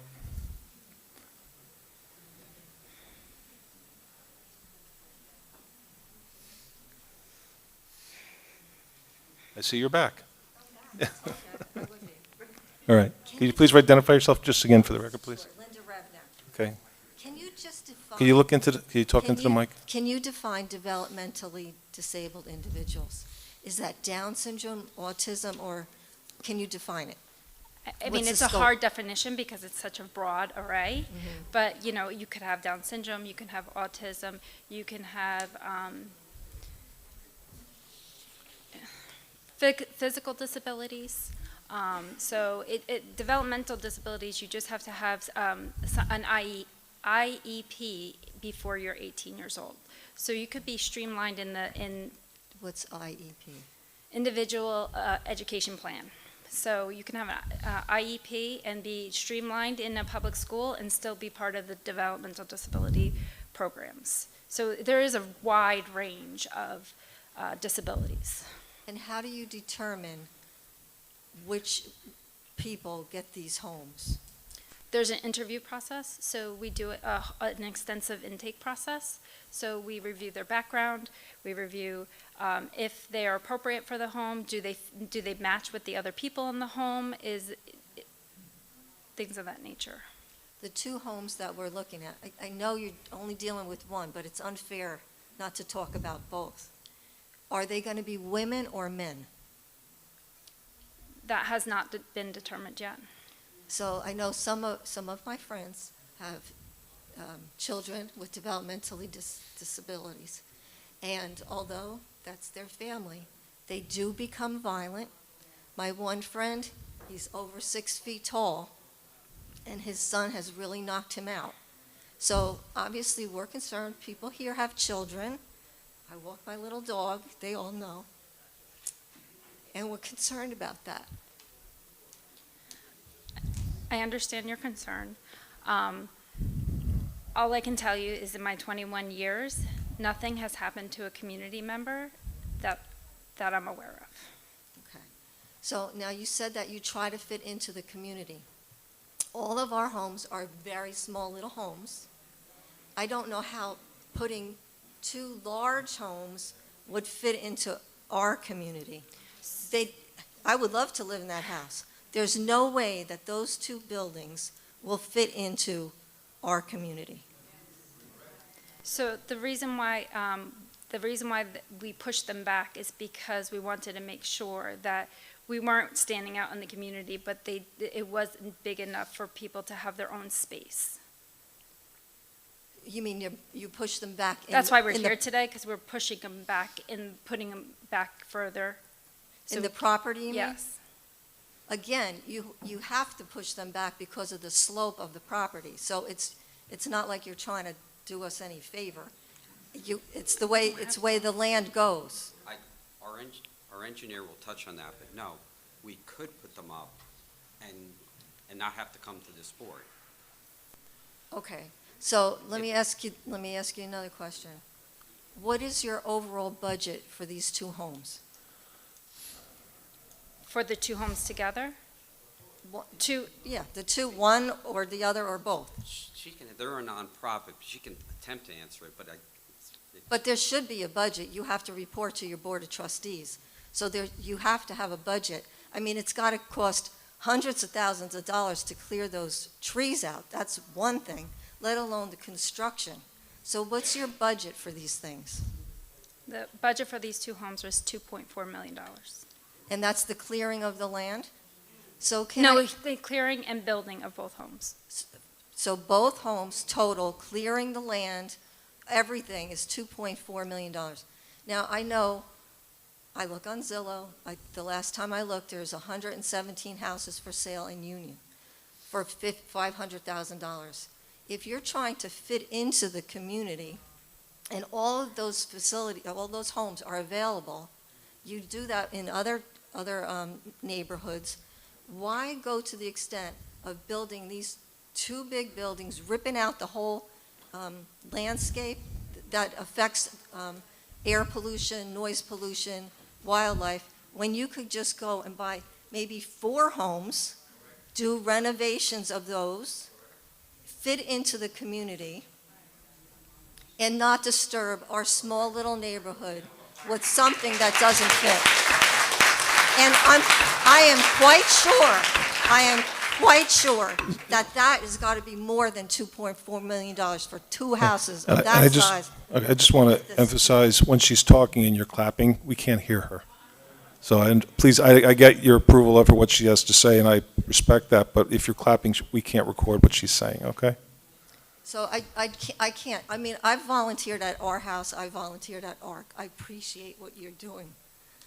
But to disrupt our community, to mess up the environment, to Do you have a cause question, more ma'am? traffic, Got a question? and all of those things, and to do this when there's so many other opportunities, I can't understand why your board would not look at other opportunities that would make more sense for you and for Ma'am, do you have a us. question? Yep. So what has your board, how has your board come to this conclusion? So the state of New Jersey, well, two things, I get twofold. The state of New Jersey requires certain requirements, the ramps, and you can't retrofit very easily.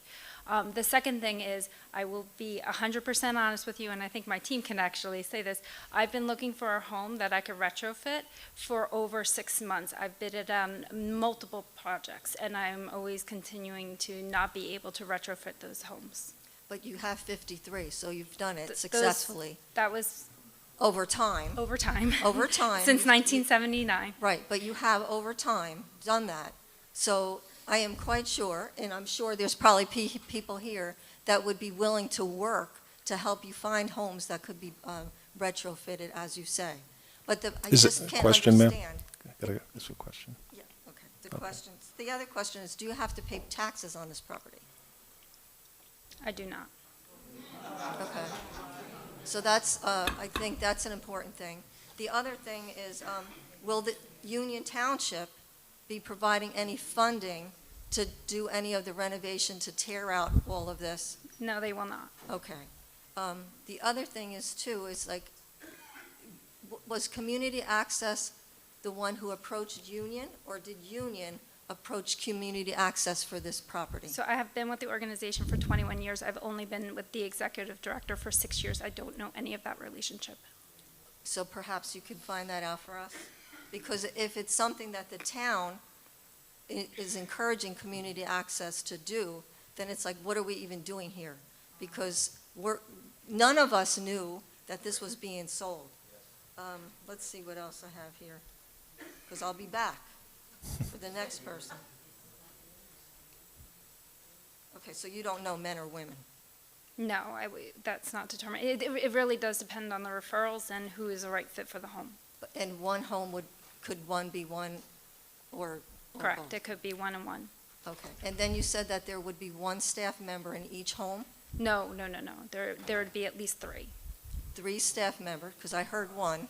So there's 3 staff members, 24/7? No. There's 3 staff members on the 3 to 11 shift and the 11 to 9 a.m. shift, and no one on during the day. And how many during the day? None. Just the supervisor, 1. And then during the day, these clients go out to work? Or day program. Day program. And so they'll be transporting them by bus, van, or other vehicles up and down Earl Street, because that's the only way in and the only way out. So that's going to increase the volume of traffic on our little side street.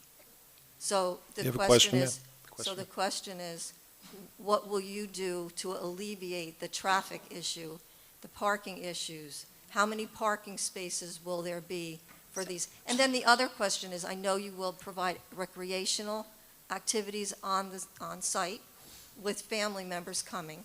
So how many parking spots? In my profession, we call it compound questioning. I'm a lawyer, and you're asking multiple questions at the same time. If you could just, I think it's probably easier, in fairness, there, to ask one question at a time, sir. Ma'am? Okay.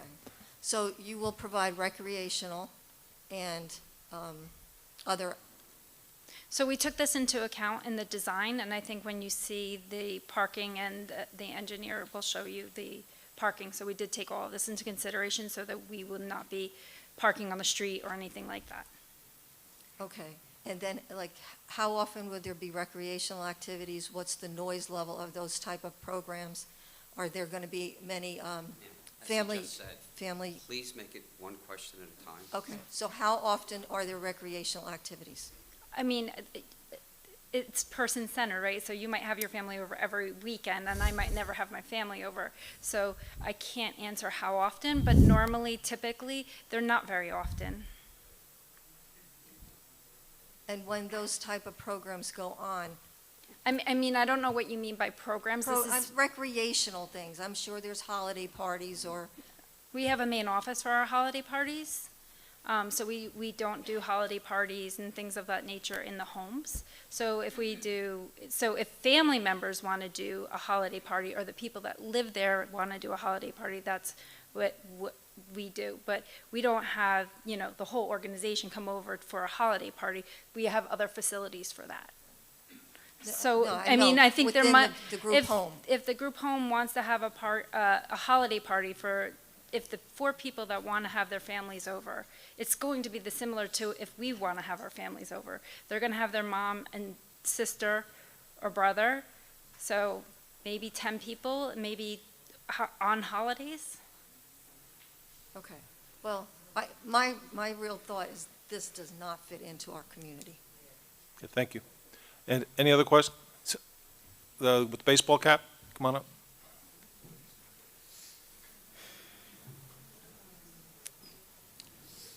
Hello again. Please identify yourself with your address for the record, please. Sean McCormick, 1245 Schmidt Avenue.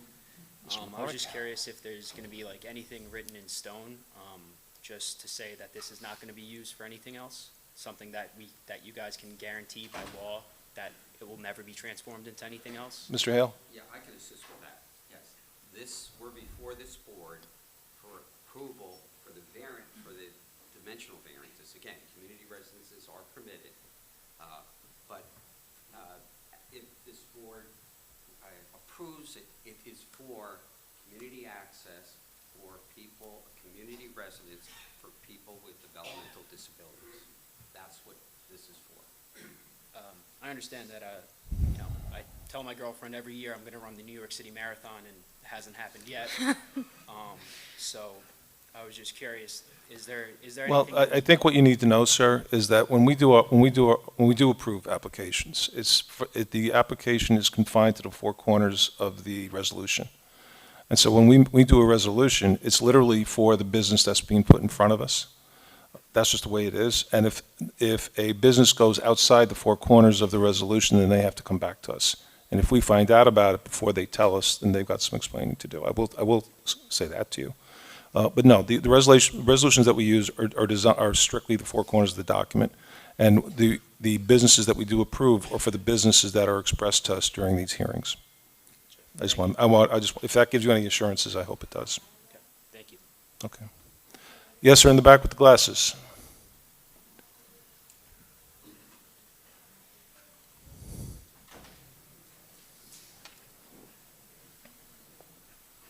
Hello, sir. Could you put your name on the record again, please? My name is Emmanuel Essien. Yes. Hello, First Mr. name is Augustine. spelled Emmanuel. The last name is spelled Essien. I have like 3 questions for you. If you can answer. You got to look. You gotta speak in the mic.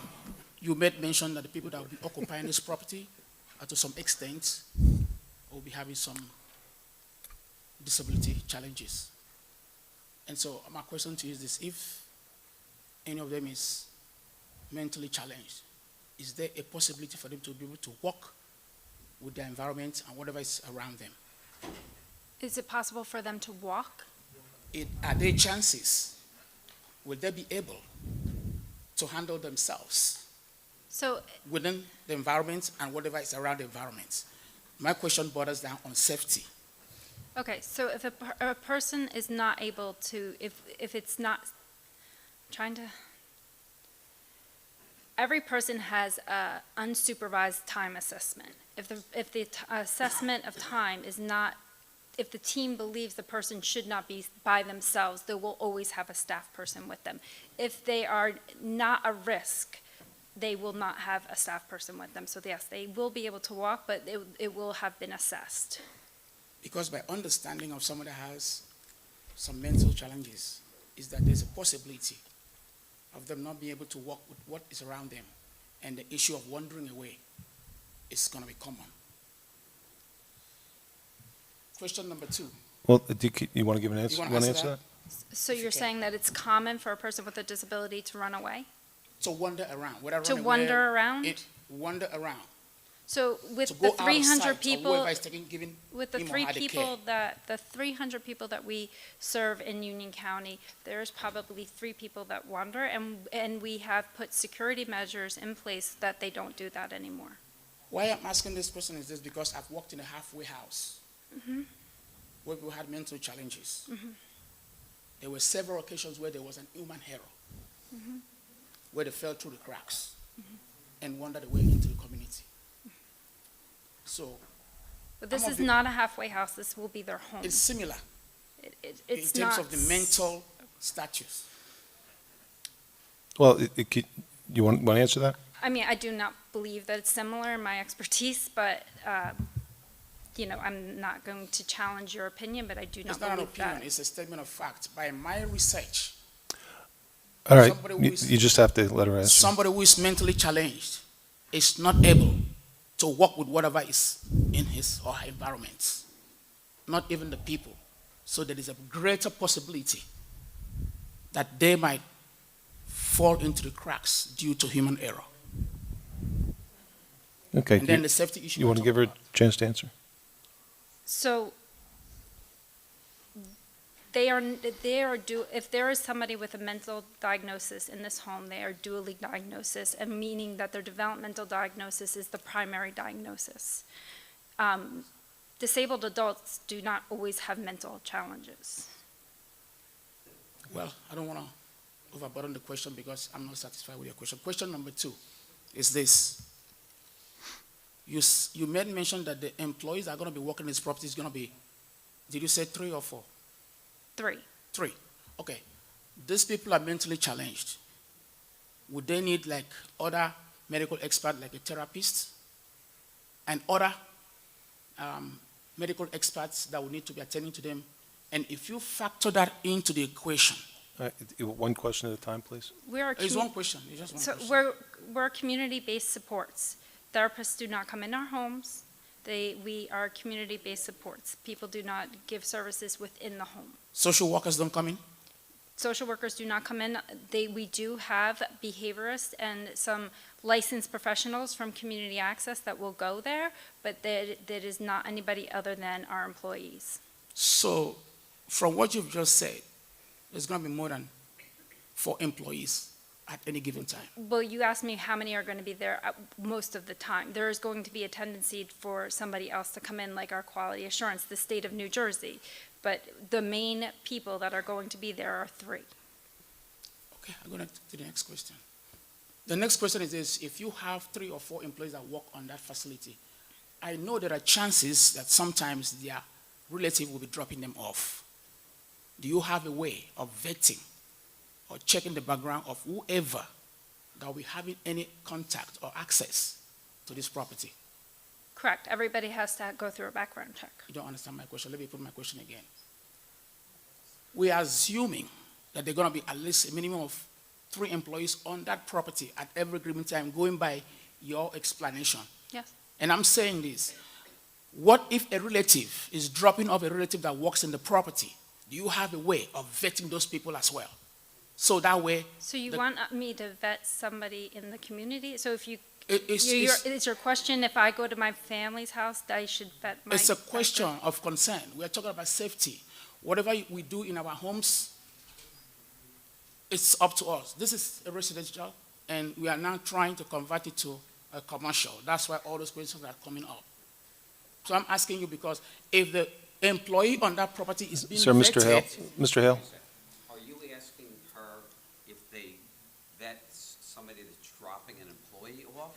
And by Yes. the way, you keep saying it's commercial. No, it's residential. That's why it's permitted. Oh, in this zone. I understand the question Let now, me but ask you. we require our staff to have Let her cars. answer my question. If she can, if she cannot, I'll rest All my right, case. let her. Okay. We require our staff to have cars.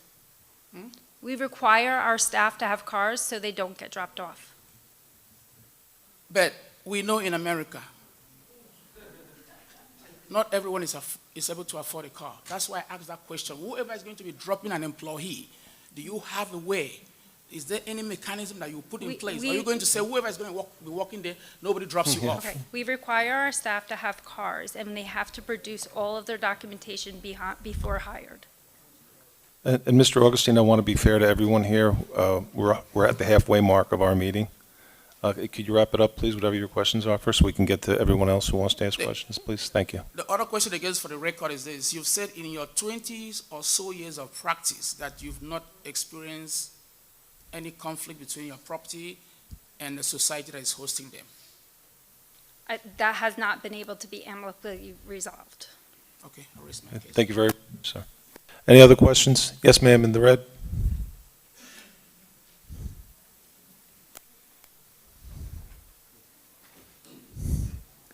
Good evening, how are you? You please state your name and address. Oh, no, hardly, hardly. My wife is short, and I would rather get in the ring with Andre the Giant than mess with her, so I know the feeling. Hi, my name is Roberta Jones. I live 1240 Shred Avenue. Okay. Okay, my question is, I work in the medical field, and you said something about not having social workers on your premises. In each facility, as far as I was concerned, the state of New Jersey, what you're trying to build, there need to be a social worker on the premises. You also mentioned You have that a- the you have a people question, there. ma'am? Question. Okay, all right, go ahead. No, you said- Social yeah. workers on the premises. Why aren't there social workers on the premises? You said these people had credentials that was going to take care of these people. Why aren't there social workers? Because, answer that question, because I have more for you. So the social, I can't accurately answer that question if we haven't identified the people, but we do have social workers on our staff. But they do not, in all 56 homes that I oversee, there is not one social worker that is stationed at a home. Okay, well, as far as the state of New Jersey, I was concerned with, yes, there's supposed to be social workers on the premises, especially if you're dealing with children with autism, mentally challenged. These people need social workers because at certain times they're very uncontrollable. You cannot handle them, and your social workers are your liaisons between the families. And You have a question, ma'am? Okay. Ask her a question. The state of New Jersey does not require me to have social workers, and I am licensed every year through the state of New Jersey for all 56 of my community residents. All right, these people that you say they have credentials, what type of credentials do they have to take care of these people in their home, the 4 people that you said is going to be in this home? It is outlined by the state of New Jersey. We do a 2-week mandated training with all the necessary trainings and continuous training throughout their career. Okay, do they have any type of medical background? These people that you said only have a certain amount of training. Do they have medical background to control these children? It's not required for them to have medical background. That's kind of scary for me. 'Cause I have mean, to we've leave- been doing. Go ahead. We've been doing this for 45 years and successfully, and I have served over 300 people in the community just in Union County. So we put in the infrastructures that are needed for the individuals, and they are person-centered. Okay, my question to you again. The mentally challenged. Like I said before, the mentally challenged, what are your goals for them? Because just like one of the other neighbors brought out, that they do sometimes have a purpose of wandering or leaving the premises. What is your protection for us as the residents? We put a plan for the individual in place to put safeguards in place. Why can't we know about the plan that you have in place? Because I do not know who the individuals are, and they are person-centered. See, that's why we're here. We need questions asked and answered. A lot of these questions that we're asking you guys are not being answered, and we have to speak to someone else. We live there as residents, and we think we Question, deserve ma'am? answers. Question. As residents, our question is, we want answers. I'm providing you the answers as much as I can. Okay, so hopefully at the next meeting, you'll have answers for us. I will not be able to identify the people in these homes. I'm not even approved to build Well, them there's yet. privacy regulations on that, right? Yes. Okay, thank you. Okay, thank you. All right, and I'll get to you in a second, but I want to make sure I give everybody else a chance. Who else has not spoken? Yes, ma'am, in the back, with the black top on, please.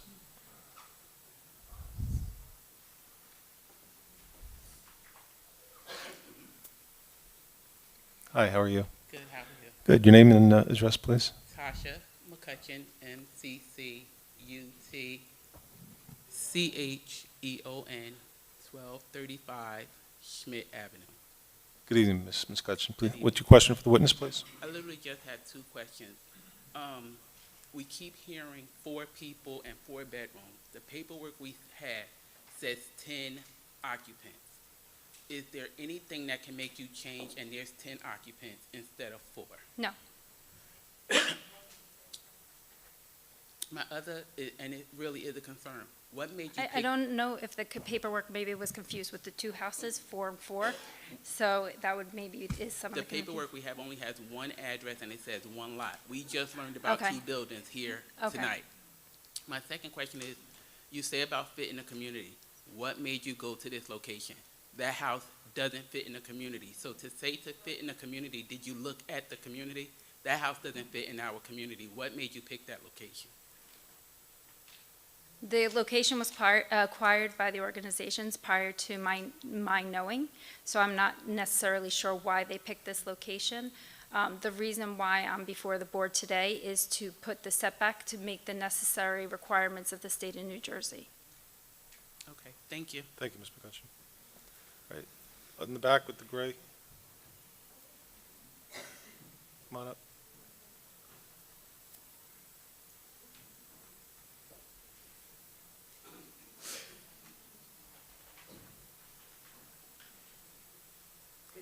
Good evening, ma'am. Good evening, sir. How are you? Can you please identify yourself and address for the record, please? Brenda Jones Foster. And you, sir? Robert Foster. All right. And who will you both be asking questions, or? Yeah, my question is, none of the properties in our neighborhood has fences. You were talking about fences, and even though you're set back, there's still visibility with the fences, and you pride on fitting in, but you want to put up fences when there's no, you ever been on Earl Street? A question, ma'am? Question You have number a question one. for her? Yes. You've been on Earl Street. So then you would know that there are no fences around any of the homes. So how does this fit in, even if you set back with fence around it?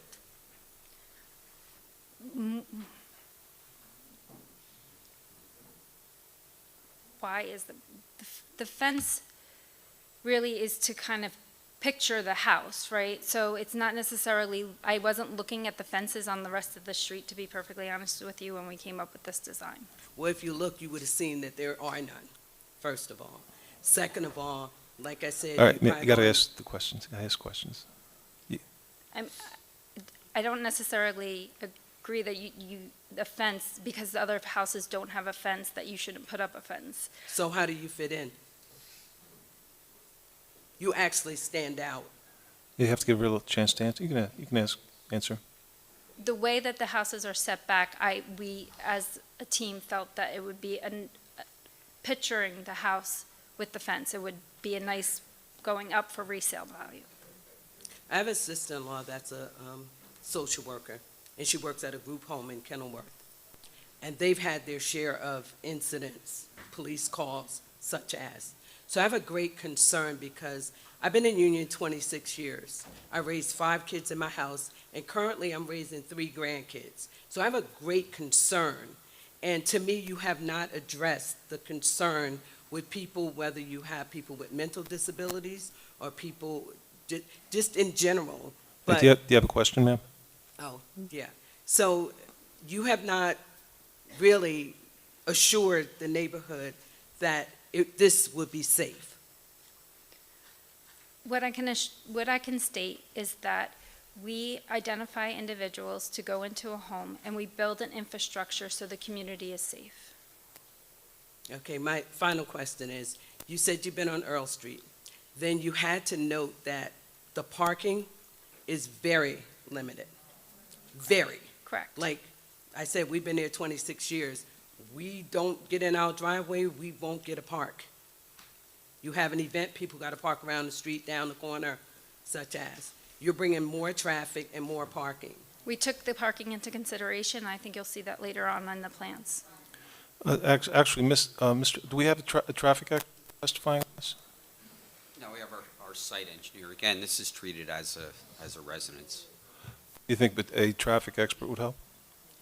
Again, with the community residences that she will address and our planner will address the low impact. All right. Yeah, please answer the question, and I think I have other people who want to ask questions. We have no shortage of, Questions. so if you could wrap it up, please, ma'am. I think I can't remember how many parking spots and stuff, but we did take that into consideration on the plan, and there should not be any disruption to parking on the street on the street on Earl. So noted. Good evening. Mr. Foster, how are you? First of all, this application, as you can see, all of us in the community, we don't approve of this application. Really? Really. Never know. So- Never know that. I'm speaking for the community that I live in, and I understand you have a job to do. I have a job to do to protect my community. And right now, that's what I'm up here to do. And that doesn't fit in our neighborhood. That two-family house, it don't work. And it don't work for me. We're here for questions. Questions? Oh, okay. And, well, just to say, the architect was up here too. For him to draw something up like that and put it in our neighborhood, it don't work. And, I Question, understand- please, sir. Mr. Foster. I understand what you're here to do. As many times as you come here, we're gonna come here. All right. And this is what we're gonna do. All right. You have any other questions for? Thank you, Mr. Foster. All right, and I'm trying. Could we do 2 more and then go, because we only have an hour and 15 minutes left. Sir, you in the dark colored suit, please, or jacket, whatever it is. Yeah, come on up. We have to wrap this up for this witness at least. Would you please identify yourself for the record, please, sir? Hello, good evening. My name is Giovanni Mentor. Mr. Mentor, how are you, sir? 1763 Earl Street. Question for the witness, please? Yeah, with property this size, wouldn't that bring more garbage? And more garbage means instead of deers, we'll be having rats right now, everywhere. I mean, I've worked in New York, I've seen it time and time again. That's number one. Well, there's still only 4 people living there? 4 people? There's 4 people that will be living there and 3 staff. The staff do not live there. There's only 4 people living there. Right, but they still consume a lot more than any regular residential, am I correct? Am I right? I don't agree, but, we can agree to disagree on that. Okay. And I want to say too, I think they've been very professional in presenting their argument, although you all disagree with them. I do respect the fact that they've been very professional in answering everyone's questions here. Second question. I've seen it done in New York before, whereas one time, one of the occupants, they came out with no clothes on. We have children, like small little kids. And I live right across the street. Like, I look at the deers. I left New York because of that. Noise, garbage, arguments, garbage, fights. So I hear everybody's concern, and Now, I I'm, see deers, birds. Yeah, yeah, I know. and I'm sensitive to that. So I am, I do stand by what I say, and I will take everybody's comments into consideration when we are placing people into this home. Right.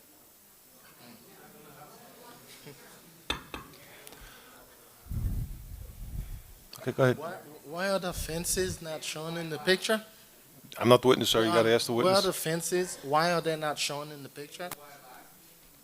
I don't know, I can't answer that question. The fences. You said Yeah. you're gonna have Our site engineer is going to address that. He hasn't testified yet. Thank you. Thank you very Thank much, you. sir. All right. Last witness, woman in red. And for the person, I'm trying to get those who haven't asked questions yet, sir. I hope you understand. Good evening, ma'am. Can you please identify yourself for the record and address? Yeah, my name is Brenda Leiden, 1245 Smith Avenue. Good evening, Ms. Nagy. Good Please, evening. what are your questions for the witness, My please? question is, our taxes are pretty high on our property as it is. Where I am concerned, and I'm not speaking for everybody, I cannot speak, but I'm concerned, I'm sure everybody else is concerned, about what way, like, are our taxes going to raise with these 2 huge homes that's going to be set on our property? Actually, could you? I'm answer not that a tax question? assessor, to be Yes. perfectly honest with you. I don't know, I do not believe there's tax implications since we Yeah, purchased. I doubt, she's not a tax official with the city or the town, and I doubt she would have any type of information like that. This is part of the questioning, it's a legitimate question that we may have to approach after we table this for the next round, because the witnesses here are concentrating on the project itself, not necessarily the tax implications. So we may have to table this to get some of the, not only your question, but the other questions as well. Well, this is more, it's not a question, but it's a concern of myself and my husband. So your property is going to, these 2 properties, there's going to be 2. So they're going to be in, how many feet from Earl Street? Could I ask? I don't know that off the top of my Our head. site engineer is going to lay out the. And I'm sorry, I wasn't asking you the question, I was asking. Well, yeah. That's all Ma'am, good. ma'am, all right. Ma'am. He is the we'll have lawyer. our site He- engineer right. that will show the plan and show where it's going to be Right. set back. He is here to represent the interests of the applicant. I hope you understand that. But I am trying to Okay. ask the lady a Right. question, and this gentleman is interrupting. Well, yeah, but he has, that's his job. That's what lawyers do. So that's what my concern is, because, like, literally 2, not even a block down is our backyard. So this property, so I enjoy my backyard with my husband, my adult children, we barbecue and all of the above. This structure is going to, it's overlooking our backyard. There's no privacy. I won't have any privacy. I won't be able to go out and enjoy my home, which we purchased less than 3 years ago. When we purchased it, I did ask that question to the real estate. This is beautiful, we're so happy, we can see the deer, we can see all of that. And now she said, oh, nothing's going to be put there. Nothing's going to be put there. So now our property value is definitely going to go down. It's a All right. huge concern. Do you have a source of authority for that, ma'am? Do you have, other than your own observations? We're not going to have the standard of living that when we bought this home.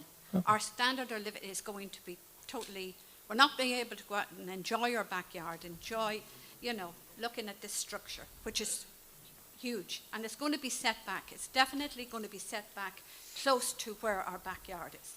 All right, do you have a question for the witness, ma'am? Yeah.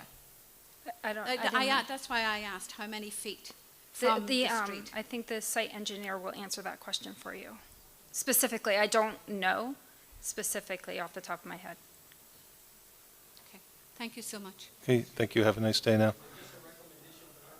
Well, you have to come into, if you want to talk, and we'll get, Thank and then you we'll so get you much. to you, okay, sir? And then we have to go to the next witness, because it's getting late. Your first name is Edward. Yes. Last name is Hardus. And your address again? 1249 Schmeech Avenue. Okay, ma'am. Just a quick one. I mean, you guys don't have the photo of the woods that we are talking about. I think when you have in the next meeting, I believe your board should see what we are talking about. They're just showing the structure now. Well- We want you to see the land that they want to build the structure on. I don't see it here. That you will Well- picture what we are saying. Right now, you're just looking at the structure that All they right. are building. If you have, or anyone here has actually, any illustrations to No, I present. don't think we have, but if we Well, can I mean, put- for yeah. the next, for down the Just a road. suggestion. For down the road. Okay. By all means, I invite you to present it. Okay, I will. Because that's what, I think we should have Individuals that on do. the, so we can see what we're talking Right. about, so we know what we're saying. Right. The reason why we're giving this comments. Well, yeah, because we're That's what trying I'm to, saying. you got to remember, as members of the planning board, our job is to give everybody a fair shake. Has any one of you seen this lot that you're One talking second, about? sir. Our job is to give every applicant a fair shake. No, no. And we want to give the applicant a fair shake. Has We any also, one of you board seen sir, this? sir, please, I'm the chairman here. It's just a If, quick question. Has any one of you guys seen this land that they're talking about? sir, Have you guys gone there to see it? I'm not the witness, sir. You got to ask her. Has any one of the board members from Union, and by the way, Union did not write us to let us know that they've sold this land. All right, that's fine. And that is But completely all I'm- wrong. Sir, We pay our taxes. sir, I invite you. Yeah. To bring whatever evidence I you will have. definitely, sir. I will. I'm looking forward to see it, actually. Definitely. Because we want to give you a fair shake, but we also want to give the Okay. applicant a fair No shake. So problem. I hope you understand it's a balancing test for us here. I appreciate it. And if you have anything for round two, in the interest of candor to everyone here, I do believe there will be a round two. Okay. Because it's almost 9 o'clock. I don't see us finishing this up tonight. I respectfully suggest to you and everyone else here to send us whatever you have to support your argument. All right, thank you. And that would be that, okay? And he's gone.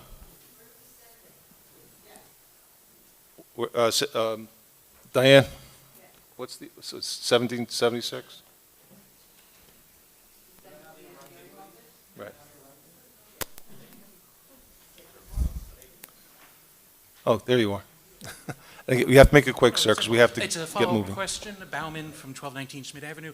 What is the average residency turnover? You're mentioning of the 4 people who are expected per building. How often do they stay?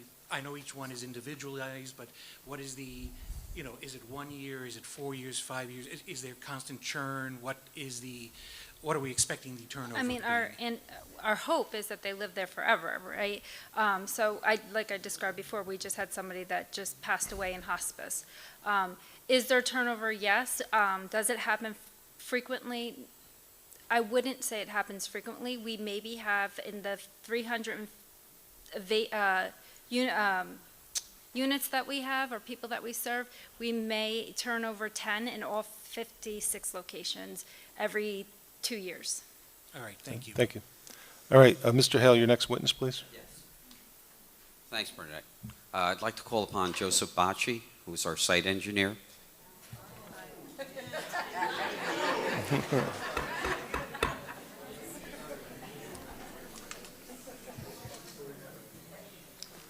All right. It's going to be fun. Swear the witness in, please. Can you please state and spell your name for the record? Joseph Bacci, B-A-C-H-I, EKA Associates, 328 Park Ave, Scotch Plains, New Jersey, 07076. Okay. Sorry. And do you swear that the testimony you're about to give is the truth, the whole truth, and nothing but the truth? Yes, ma'am. Thank you. And Mr. Bacci, I know you've testified before this board, but if you could give the board the benefit of your work, educational experience, area of expertise, and whether you've been accepted as a professional engineer before other boards or courts of the state of New Jersey. Sure. I'm a licensed professional engineer in the state of New Jersey. Earned my BS in civil engineering in 2012 from Rutgers University. Been licensed since 2016 and been practicing since professionally since 2016. My license is in good standing. I've appeared before this board before and numerous other boards throughout Union County many times. Okay. I would offer Mr. Bacci as a professional engineer. So ordered. Okay. So, Mr. Bacci, if you could first take the board through in the public the existing conditions at the site and then what's proposed by way of improvements. Sure. I'm going to pull up the plans that were submitted.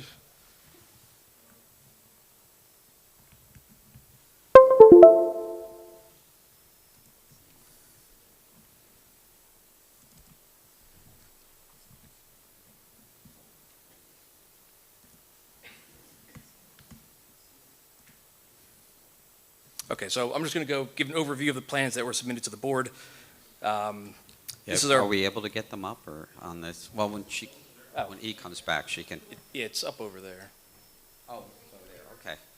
For some reason, when she comes back, she'll help us out. I'll zoom in to show various features. Okay. I'm not sure who said that, but. Okay. This is our cover sheet dated December 13th, 2023. Quick overview of what's on the cover sheet. These are just typical requirements. 200-foot owners list. Many of you are here tonight. General notes. I'll zoom in. We have a key map, our schedule of general requirements. I'm going to focus real quick on the excerpt of the zoning map here. You'll see the site that we're talking about right now is Lot 1. It's bound to the north by Earl Street, which across the street you have single-family residential dwellings. To the east, also single-family residential dwellings. To the south, southeast, you have property owned by Garden State Parkway with an access or exit. I believe it's exit 141 right here. To the west, you have a vacant lot. That's part of the next application. And then west of those are additional single-family homes. Just to set the scene, I'm now going to go to the last sheet of the set, which is a boundary and topographic survey. As shown here, you have Earl Street to the north. We have an irregularly shaped lot. The total size about 35,000 square feet. Frontage is about 118 feet on Earl Street here. And then the depth varies from 365 feet to the west here and 225 feet to the east. The site is currently, it's moderately to steeply sloped, generally from the northwest corner here to the southeast. The difference in grade, you got about a 20-foot drop, about elevation 96 in the northwest, down to 76 in the southeast. We will maintain that. General topography. Site is currently vegetated with some mature trees, and the only improvement is the partially constructed sidewalk. May have been part of a roadway maybe many years ago that was going to be constructed, but that's the extent of it, this sidewalk shown here. Now to the meat of the presentation, I'm going to go to sheet 2. This is our proposed plan for the property. Hopefully I answer a lot of the questions that I've heard, but I'm sure I'll get more questions when I'm done. So the crux of the project is the single-family, 4-bedroom, 2-story dwelling shown. It's basically centered in the site. It's angled slightly to be in line with the topography. That limits the amount of disturbance of steep slopes, limits the amount of walls that would need to be built. In terms of walls, there's a couple of walls that are proposed on either near either side yard, all less than 4 feet. You can see this wall here on the east side, kind of the length of this side, this diagonal hatching here, sorry, zoom in.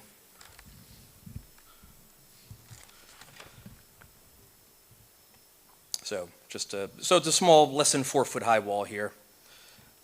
Additional walls located to the west, right near, right adjacent to the property. And that's, as was pointed out, it's a pretty steep site, so we need some walls to control that. We are keeping some, steep slope in this area. I want to point out that these are stable slopes. It's typically limited to 3-to-1. We're not exceeding 3-to-1 in any areas in the proposed condition, which is considered stable.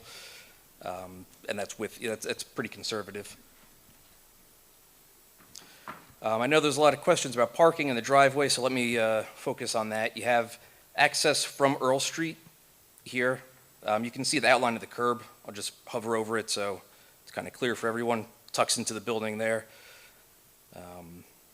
So access from Earl comes all the way to the back, where you have 4 parking spaces outside, and then as the architect testified, there's a 2-car garage also, so there's a total of 6 parking spaces. Technically, a 4-bedroom dwelling only requires 2.5. We have 6 parking spaces here. As Bernadette testified, 4 bedrooms, 4 residents, they don't drive. In terms of staff, there's at most, or typically 3 on site at most. So you have plenty of parking for them and the 1 vehicle. So there's ample parking here for the staff that will be driving there. We have included additionally a drop-off area on the sidewalk here. On the adjacent to a proposed sidewalk on the driveway. We do have sidewalk connecting Earl Street to the residence. This is ADA compliant, max 5% slope. I think stormwater was mentioned as a concern. I'll go into that a little bit. So we basically calculate the required stormwater there's DEP standards that we follow to calculate how much stormwater needs to be detained from a vacant site to a site that increases the impervious coverage, as we are with the dwelling and the driveway. So you can see a pretty extensive detention basin in the back here. So basically, what happens is rainwater is collected on the dwelling, it's piped. I'll zoom in so you can see some of the roof leaders we're proposing. Piped into the basin from the roof and from the driveway. We have some inlets located in the driveway. Gets piped to this detention basin. It goes through what's called an outlet control structure. So you have basically a wall with a 1-inch orifice, and I'll show details of this as well, just to kind of put you guys at ease with stormwater. That 1-inch orifice slowly meters the water out, and it'll go to a scour hole that'll prevent any erosion. Those are sized per soil erosion and sediment control standards. So in terms of any erosion from excessive rainwater runoff, that's not a concern with this design. And increase in runoff is not a concern, as the water will be detained temporarily and slowly metered out through that orifice.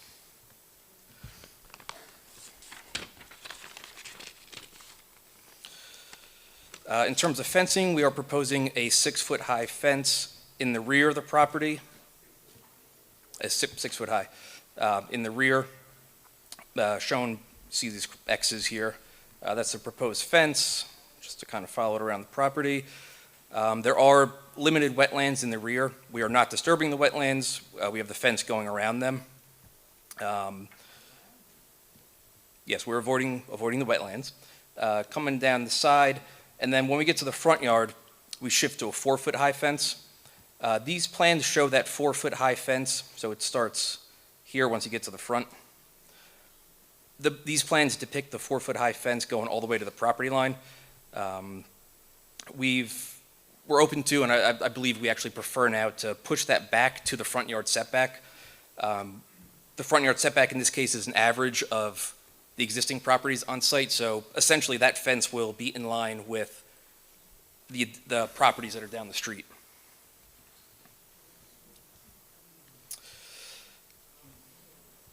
Let's see what else we have. So I do want to reiterate to the board and to the public that we're here for variances, and our planner will go into this a little bit more, but it's front yard setback. The setback is proposed to be 100 feet from the property line. Steep slope disturbance, and having a fence in the front yard. In terms of the size of the house, we fit within the side and rear yard setbacks. The height of the house is in accordance with the zoning. You're allowed 2 stories, and it's allowed to be 32 feet high in accordance with union zoning.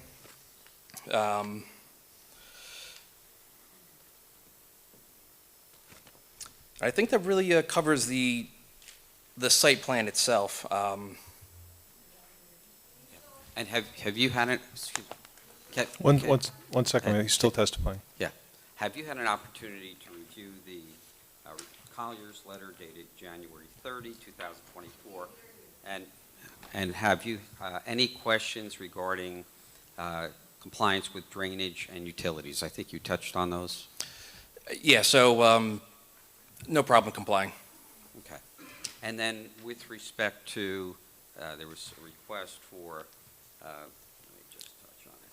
Yeah, obtain soil erosion and permits and a stormwater operations and manual. Yes. Any problem complying with those? No problem. Okay, great. I have no further questions of Mr. Bocci at this time. Thank you, Mr. Hill. Questions from the board? Questions from the public? Hold on. I'm sorry. Sorry, I Yes, didn't ma'am. react fast enough.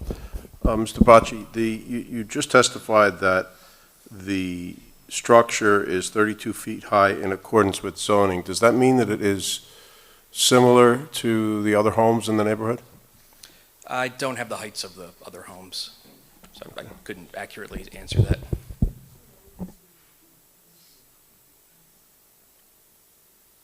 Any other questions from the board? Okay, yeah, any questions from the public? Yes, ma'am, come on up again.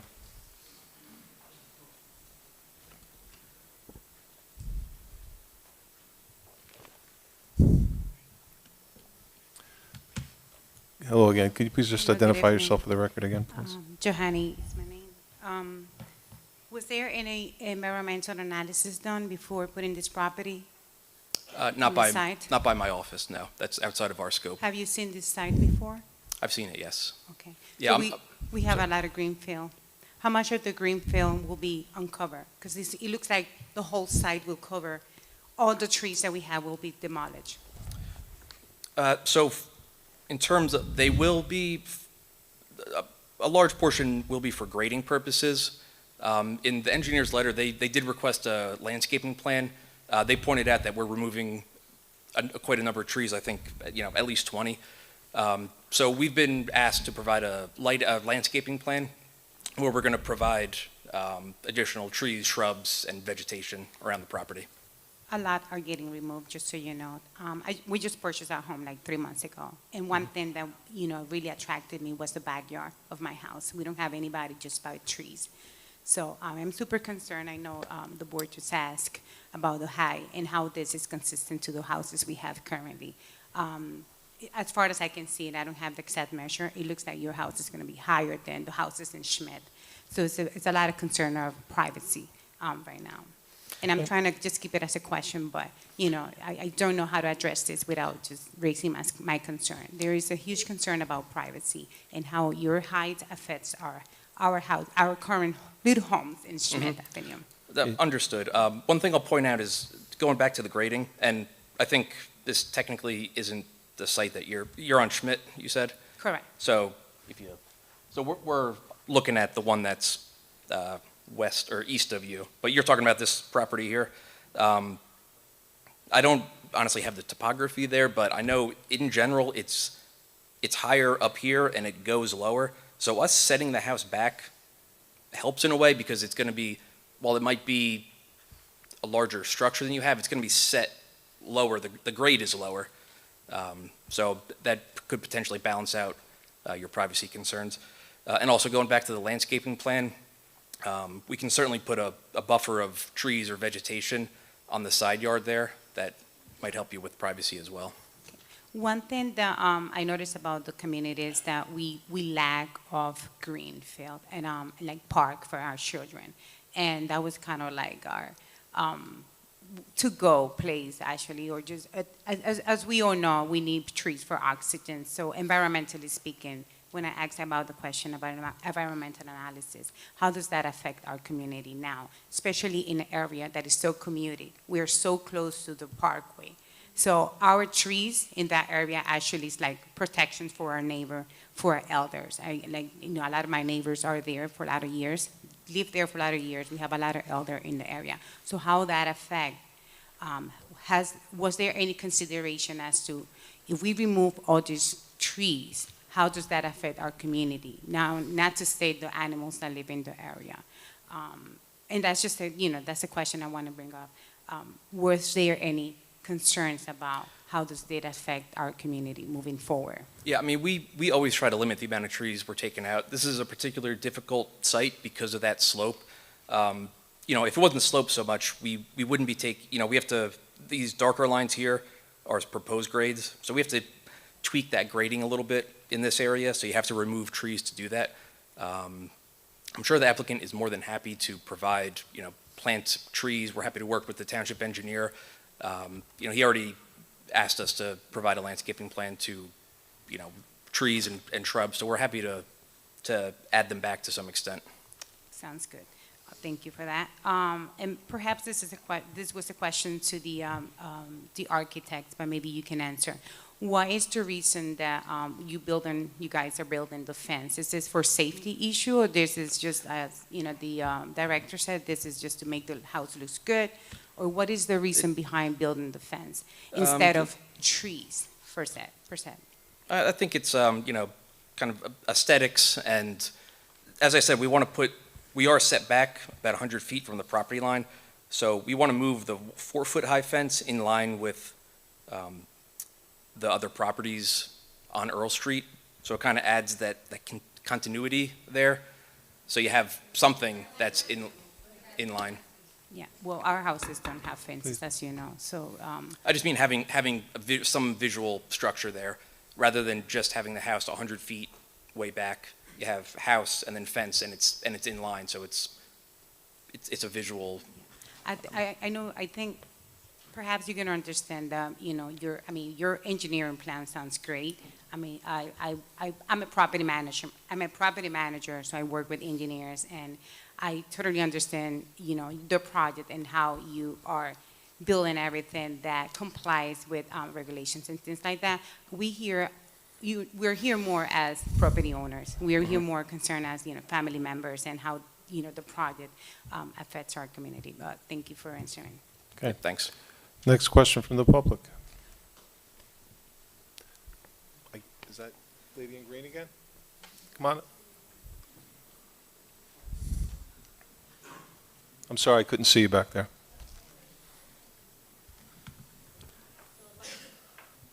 Could you please recite your name again and Linda address? Redneck again. Thank you. So if I can make a suggestion, because I'm sure we're going to come back again. Can you please put the two properties, because it's only two, is that correct? It's 2 lots, it's not more than that. Correct. If we do this again, can you put the 2 properties on, for consideration at the same time? Because on your plan, you're showing 1, but I can't understand where the second one is. Well, I think we are. I'm sorry. No, I think we are. We're only talking about 1. Well- You only showed plans Well, for one. right now we are. That's why I'm saying I'm not sure we're going to finish this tonight. There's another part of this as well. There's 2 properties that are involved here, and he's talking about 1. We're not going to get to number 2 today. Because the letter that we received only dealt with 1. Okay, the one that I have here, I have a agenda here, and there's 2 separate pieces of property here, so maybe we're, Well, you have to read the letter. okay, fair enough. Okay? All right. But if I don't really understand where the Yeah, second property is. I can't highlight. So for is some reason. this the It's this lot here. So the one. Sorry, go ahead. Yeah, you explain it. So there's, the one you showed us is on the bottom of the hill. Yeah, further away from Schmidt Ave. And the one probably a lot of people here are concerned with is not the one you're talking about, the one that borders on Schmidt. Correct. So Schmidt here, the rear yards that have been mentioned before would abut this property that we're not talking about right now. So there would only be 2 buildings, one on each lot, with no thought going forward to put any additional buildings on those? No, absolutely not. Okay. And just so you guys know, this, if you basically copy this and paste it on here, it's going to look just about the exact same. So is it going to be parallel, like this way, or? Like the house will be angled very similarly and, you know, located, say, At the same. in this area. The driveway will be So down, is the driveway for both houses or for one? two separate driveways, Two separate driveways, two separate entrances. correct. Is there any reason why it can't be one driveway? that It's goes two to different both? properties, two different houses, Okay. two different lots. Okay, okay. But it affects us all in the same way. So is there any thought, because we're all concerned about the traffic, Earl Street has gotten to be extremely busy, and because there's going to probably be vans and probably be buses that come to take people to their jobs or wherever they go, is there any opportunity for there to be a driveway to exit out the back of the property? No, that's not feasible. You have the Parkway exit ramp right back there. But And you that- have wetlands in the rear that we would have to disturb to do that. It's not feasible. There's wetlands and Parkway back there. So if there's wetlands, then We're avoiding the wetlands. you're avoiding the, but wouldn't you think that wetlands are important for the environment? So we're concerned, obviously, for the deer. Are you relocating our deer? What are you doing with our deer and our fox? So what's going to happen with them? That's outside of my kind of realm of expertise. One question at a time, ma'am, please. One question at a time. Yeah, so, yeah, deer relocation and wildlife is outside of my expertise. But there's no opportunity to get out the other way. I don't think I mean, we could look at it, but I don't think there's a feasible And the way way to do that the that. driveway is, because that's a hill, there's a hill. And I know, I've been driving there for a million years. If a car comes out there and they can't be seen coming up, that could be a danger. Could you clarify that? Where are you talking? So where's the So driveway? it's downhill this way, right? Correct. If I'm reading that right, it's downhill this Yeah, way. so, yeah, it's sloping So- down in this direction. So so you're saying a where- car coming out of this driveway, So where is the driveway in this picture? right here at the bottom of the site? So it's at the bottom of the site, right next to the people's property at the bottom of the hill. Yeah, correct. Okay, so I don't think that's a new fella in the neighborhood too. I don't see him here. I mean, the driveway comes up and meets the existing grade, and it's not, the driveway's not so steep in this area. It's, No, that's flat there. I know it's flat. But people coming down that may not see a car come out. Do you guys know what I mean? yeah, I mean, I think it's pretty clear there. I mean, the same would think- apply to every house Well, on that ma'am- street then, no? What I'm going to No, 'cause suggest it's for the closer traffic. to the bottom of the hill. Ma'am, can I just for a second? I want to, Mr. Hale, we've had a lot of questions about traffic, and may I respectfully suggest that for round two, you consider getting a traffic expert on it? I can, Yeah. if I could, I'll touch on traffic if you want, Steve. I'm not a traffic. Yeah, we can provide a site triangle. What would be helpful is not just traffic on Earl Street, but also Oakland Avenue, because Oakland Avenue is the way we feed in there. And we can't, right now, we can't even see to get out onto Oakland Avenue because the cars park right up to the corner. So that's an issue, and it will be an issue for your clients who are trying to exit Oakland Avenue. Understood, and that's something we can look at and provide, site triangles or kind of, What does that mean? we'll have a traffic engineer, or we'll consult a traffic Well, engineer for that. Mr. Bott, are you an expert in traffic? I wouldn't say I'm an expert, but it's, Okay, covered in I really civil. think that you're, Okay. if you want to be fair to the applicant, I think we need to get a traffic expert up here, because I think we're going past what your expertise is, frankly. Fair enough. I will point out that these are two lawfully existing lots that are zoned for single-family homes. So, forget the use for a second. If this was a single-family home, there'd be no problem with traffic. There could be a family of 5 here with just as many vehicles or more. Right, but you also have staff, so that increases the number. Three staff and the residents that don't drive. So you could have a family of 5 where all 5 residents are I know, driving. But there's also going to be people coming to transport individuals. And people So come and visit. There's visitors, but there's regular buses that take them to their, jobs or wherever they're going for the day, their day. Understood. But other residents on the street have visitors come for parties or hang out to visit. But not like a regular. If I may, I understand that everyone's biting at the bit to put their 2 cents. Again, we're recording everything here, and when you talk over our witness and you talk over, you can't hear it, you just can't. So please keep it down, okay? Thank you. Can you also just tell me, where is the driveway to the other property? The one so that's Schmidt on the top that's not seen? Yeah. So where is the driveway to that property? It's on the, let me confirm. I don't have it open. It really would be helpful if we looked at these two together. Understood. Not entering this as an exhibit for this, this is for my own edification. Also on the bottom of the property. So that's like in this really, area. Excuse me, that's really like at the break of the hill. It's right at the top of the hill. We know it. Okay. So that's going to be right at the top of the hill.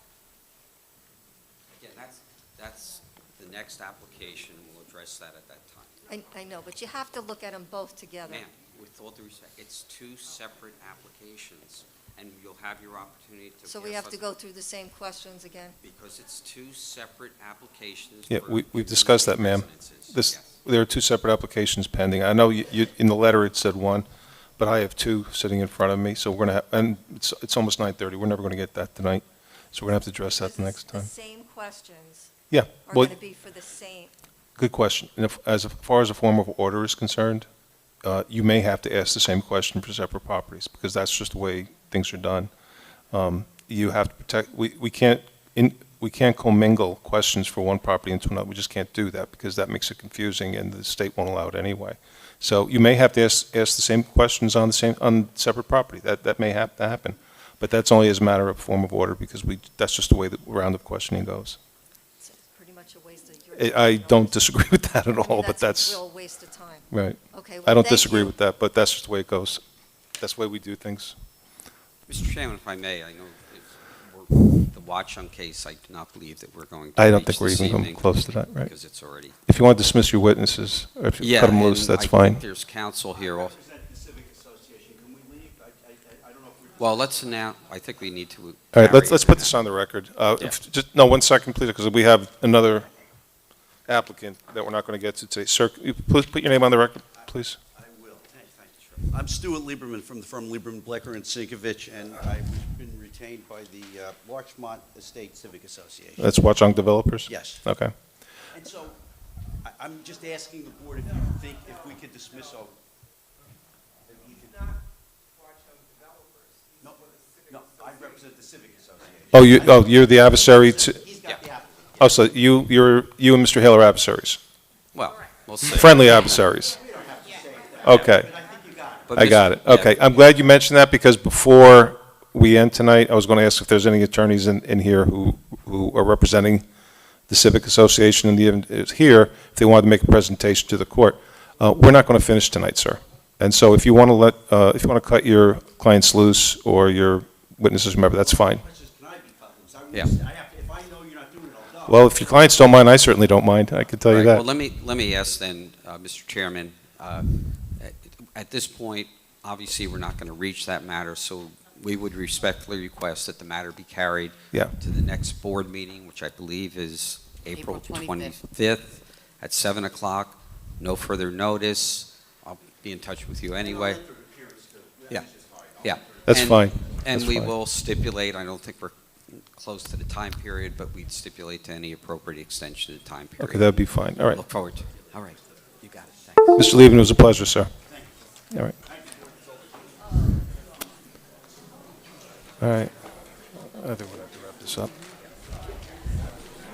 Okay, Mr. Hale, It's a safe bet, we're going to go into round two? Sorry. Well, we haven't gotten to our planner yet. I'm sorry?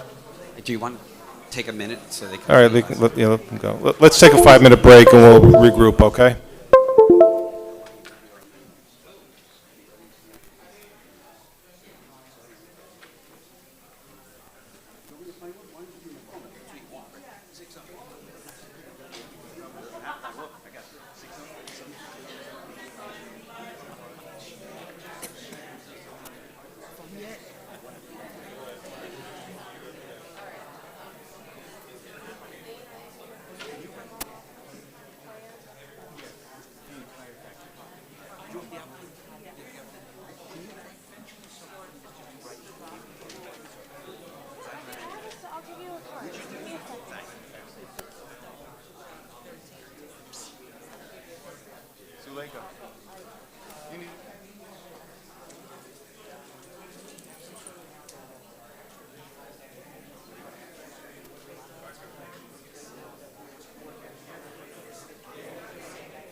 Great, thank you.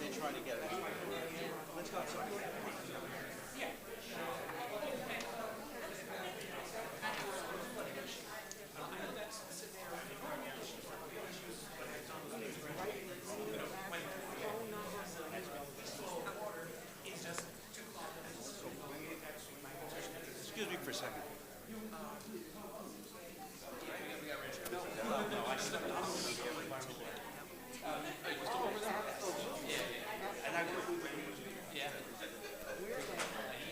Tell me everything I know. Yeah. Good to meet you.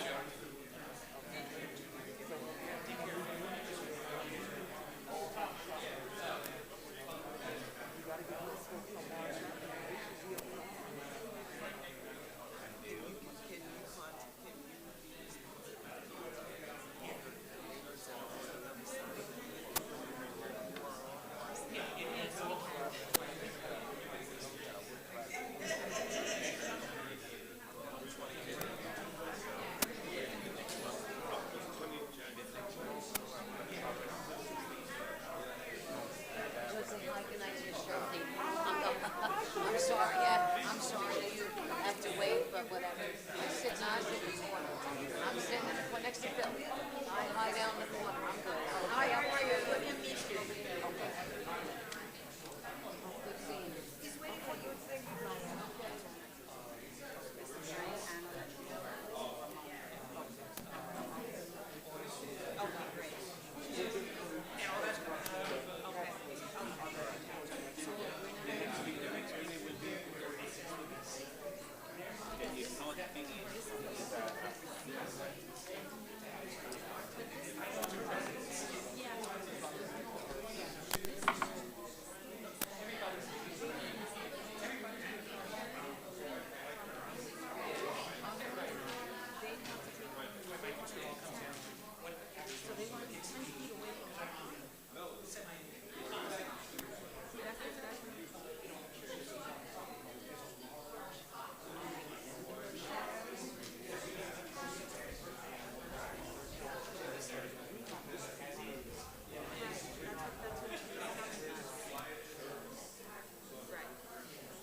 mine now.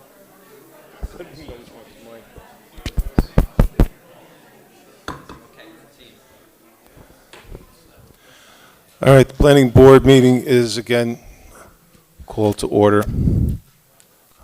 After conferring with my other planning board members and with council, it has been determined that instead of, we only have like 20 minutes left, we're going to carry this to the May meeting? Yeah, I think that'll give us a chance to address some of the comments from the board, the landscaping and the like, and do some community outreach also. Yeah, I think community outreach is critical for this Yeah. application. So we have 'cause- no problem with that.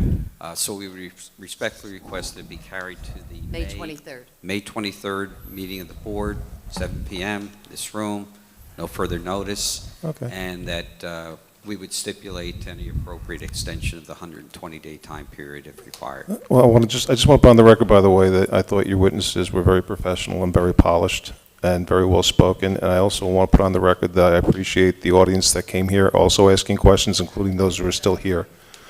We do take your concerns seriously. We are reviewing them. And I would invite, and I know that Mr. Lieberman is no longer here, however, between now and the May meeting, what I invite you to do is send us whatever pictures, videos, evidence that you have. We hear your concerns, but I hope you'll understand too, is we have to give everybody a fair shake. Okay, we have to give the applicant a fair shake. We also have to give everyone a fair shake, including, I'll be back, woman over here.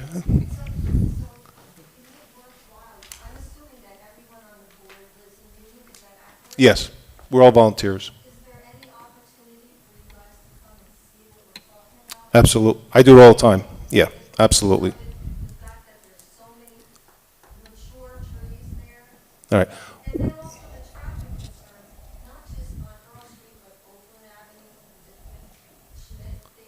Right, ma'am, what I can, are you a part of Mr. Lieberman's clientele? No, that's the other. That's the other group, okay. There's more out there. Yeah. I've gone out to sites before, and I have no problem doing it again. I normally do it with counsel, which includes counsel from the planning board and the counsel of the applicant. And then we just go and we see what you're talking about. So I can't give you a date today, because I have Easter around the corner, and my wife will shoot me if I miss my obligations there. So, but yes, I'd be happy to do that.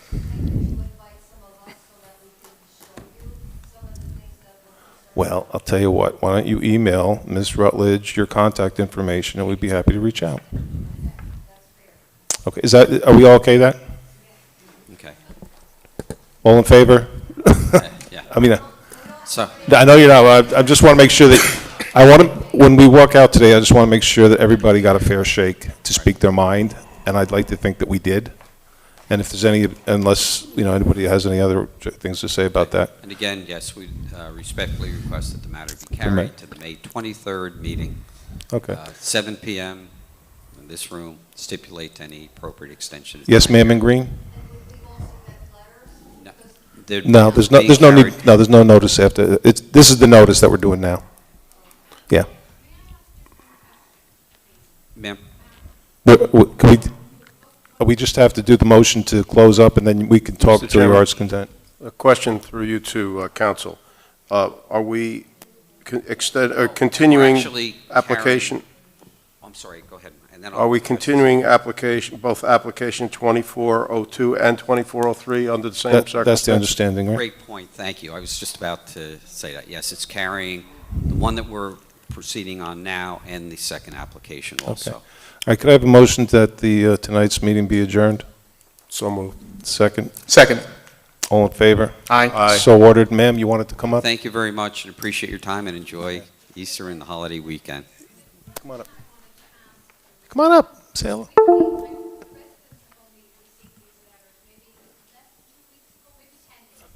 Okay.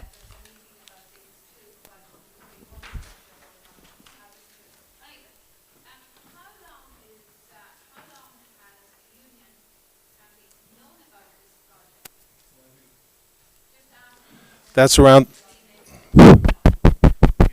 Oh, the terms. That's a round of questioning for the next. I don't have the answer for you, ma'am. But that's a round of that could be addressed in the next round of questioning. But unfortunately, I don't have an answer for you on that. Okay. You're very welcome. It was a pleasure meeting you all.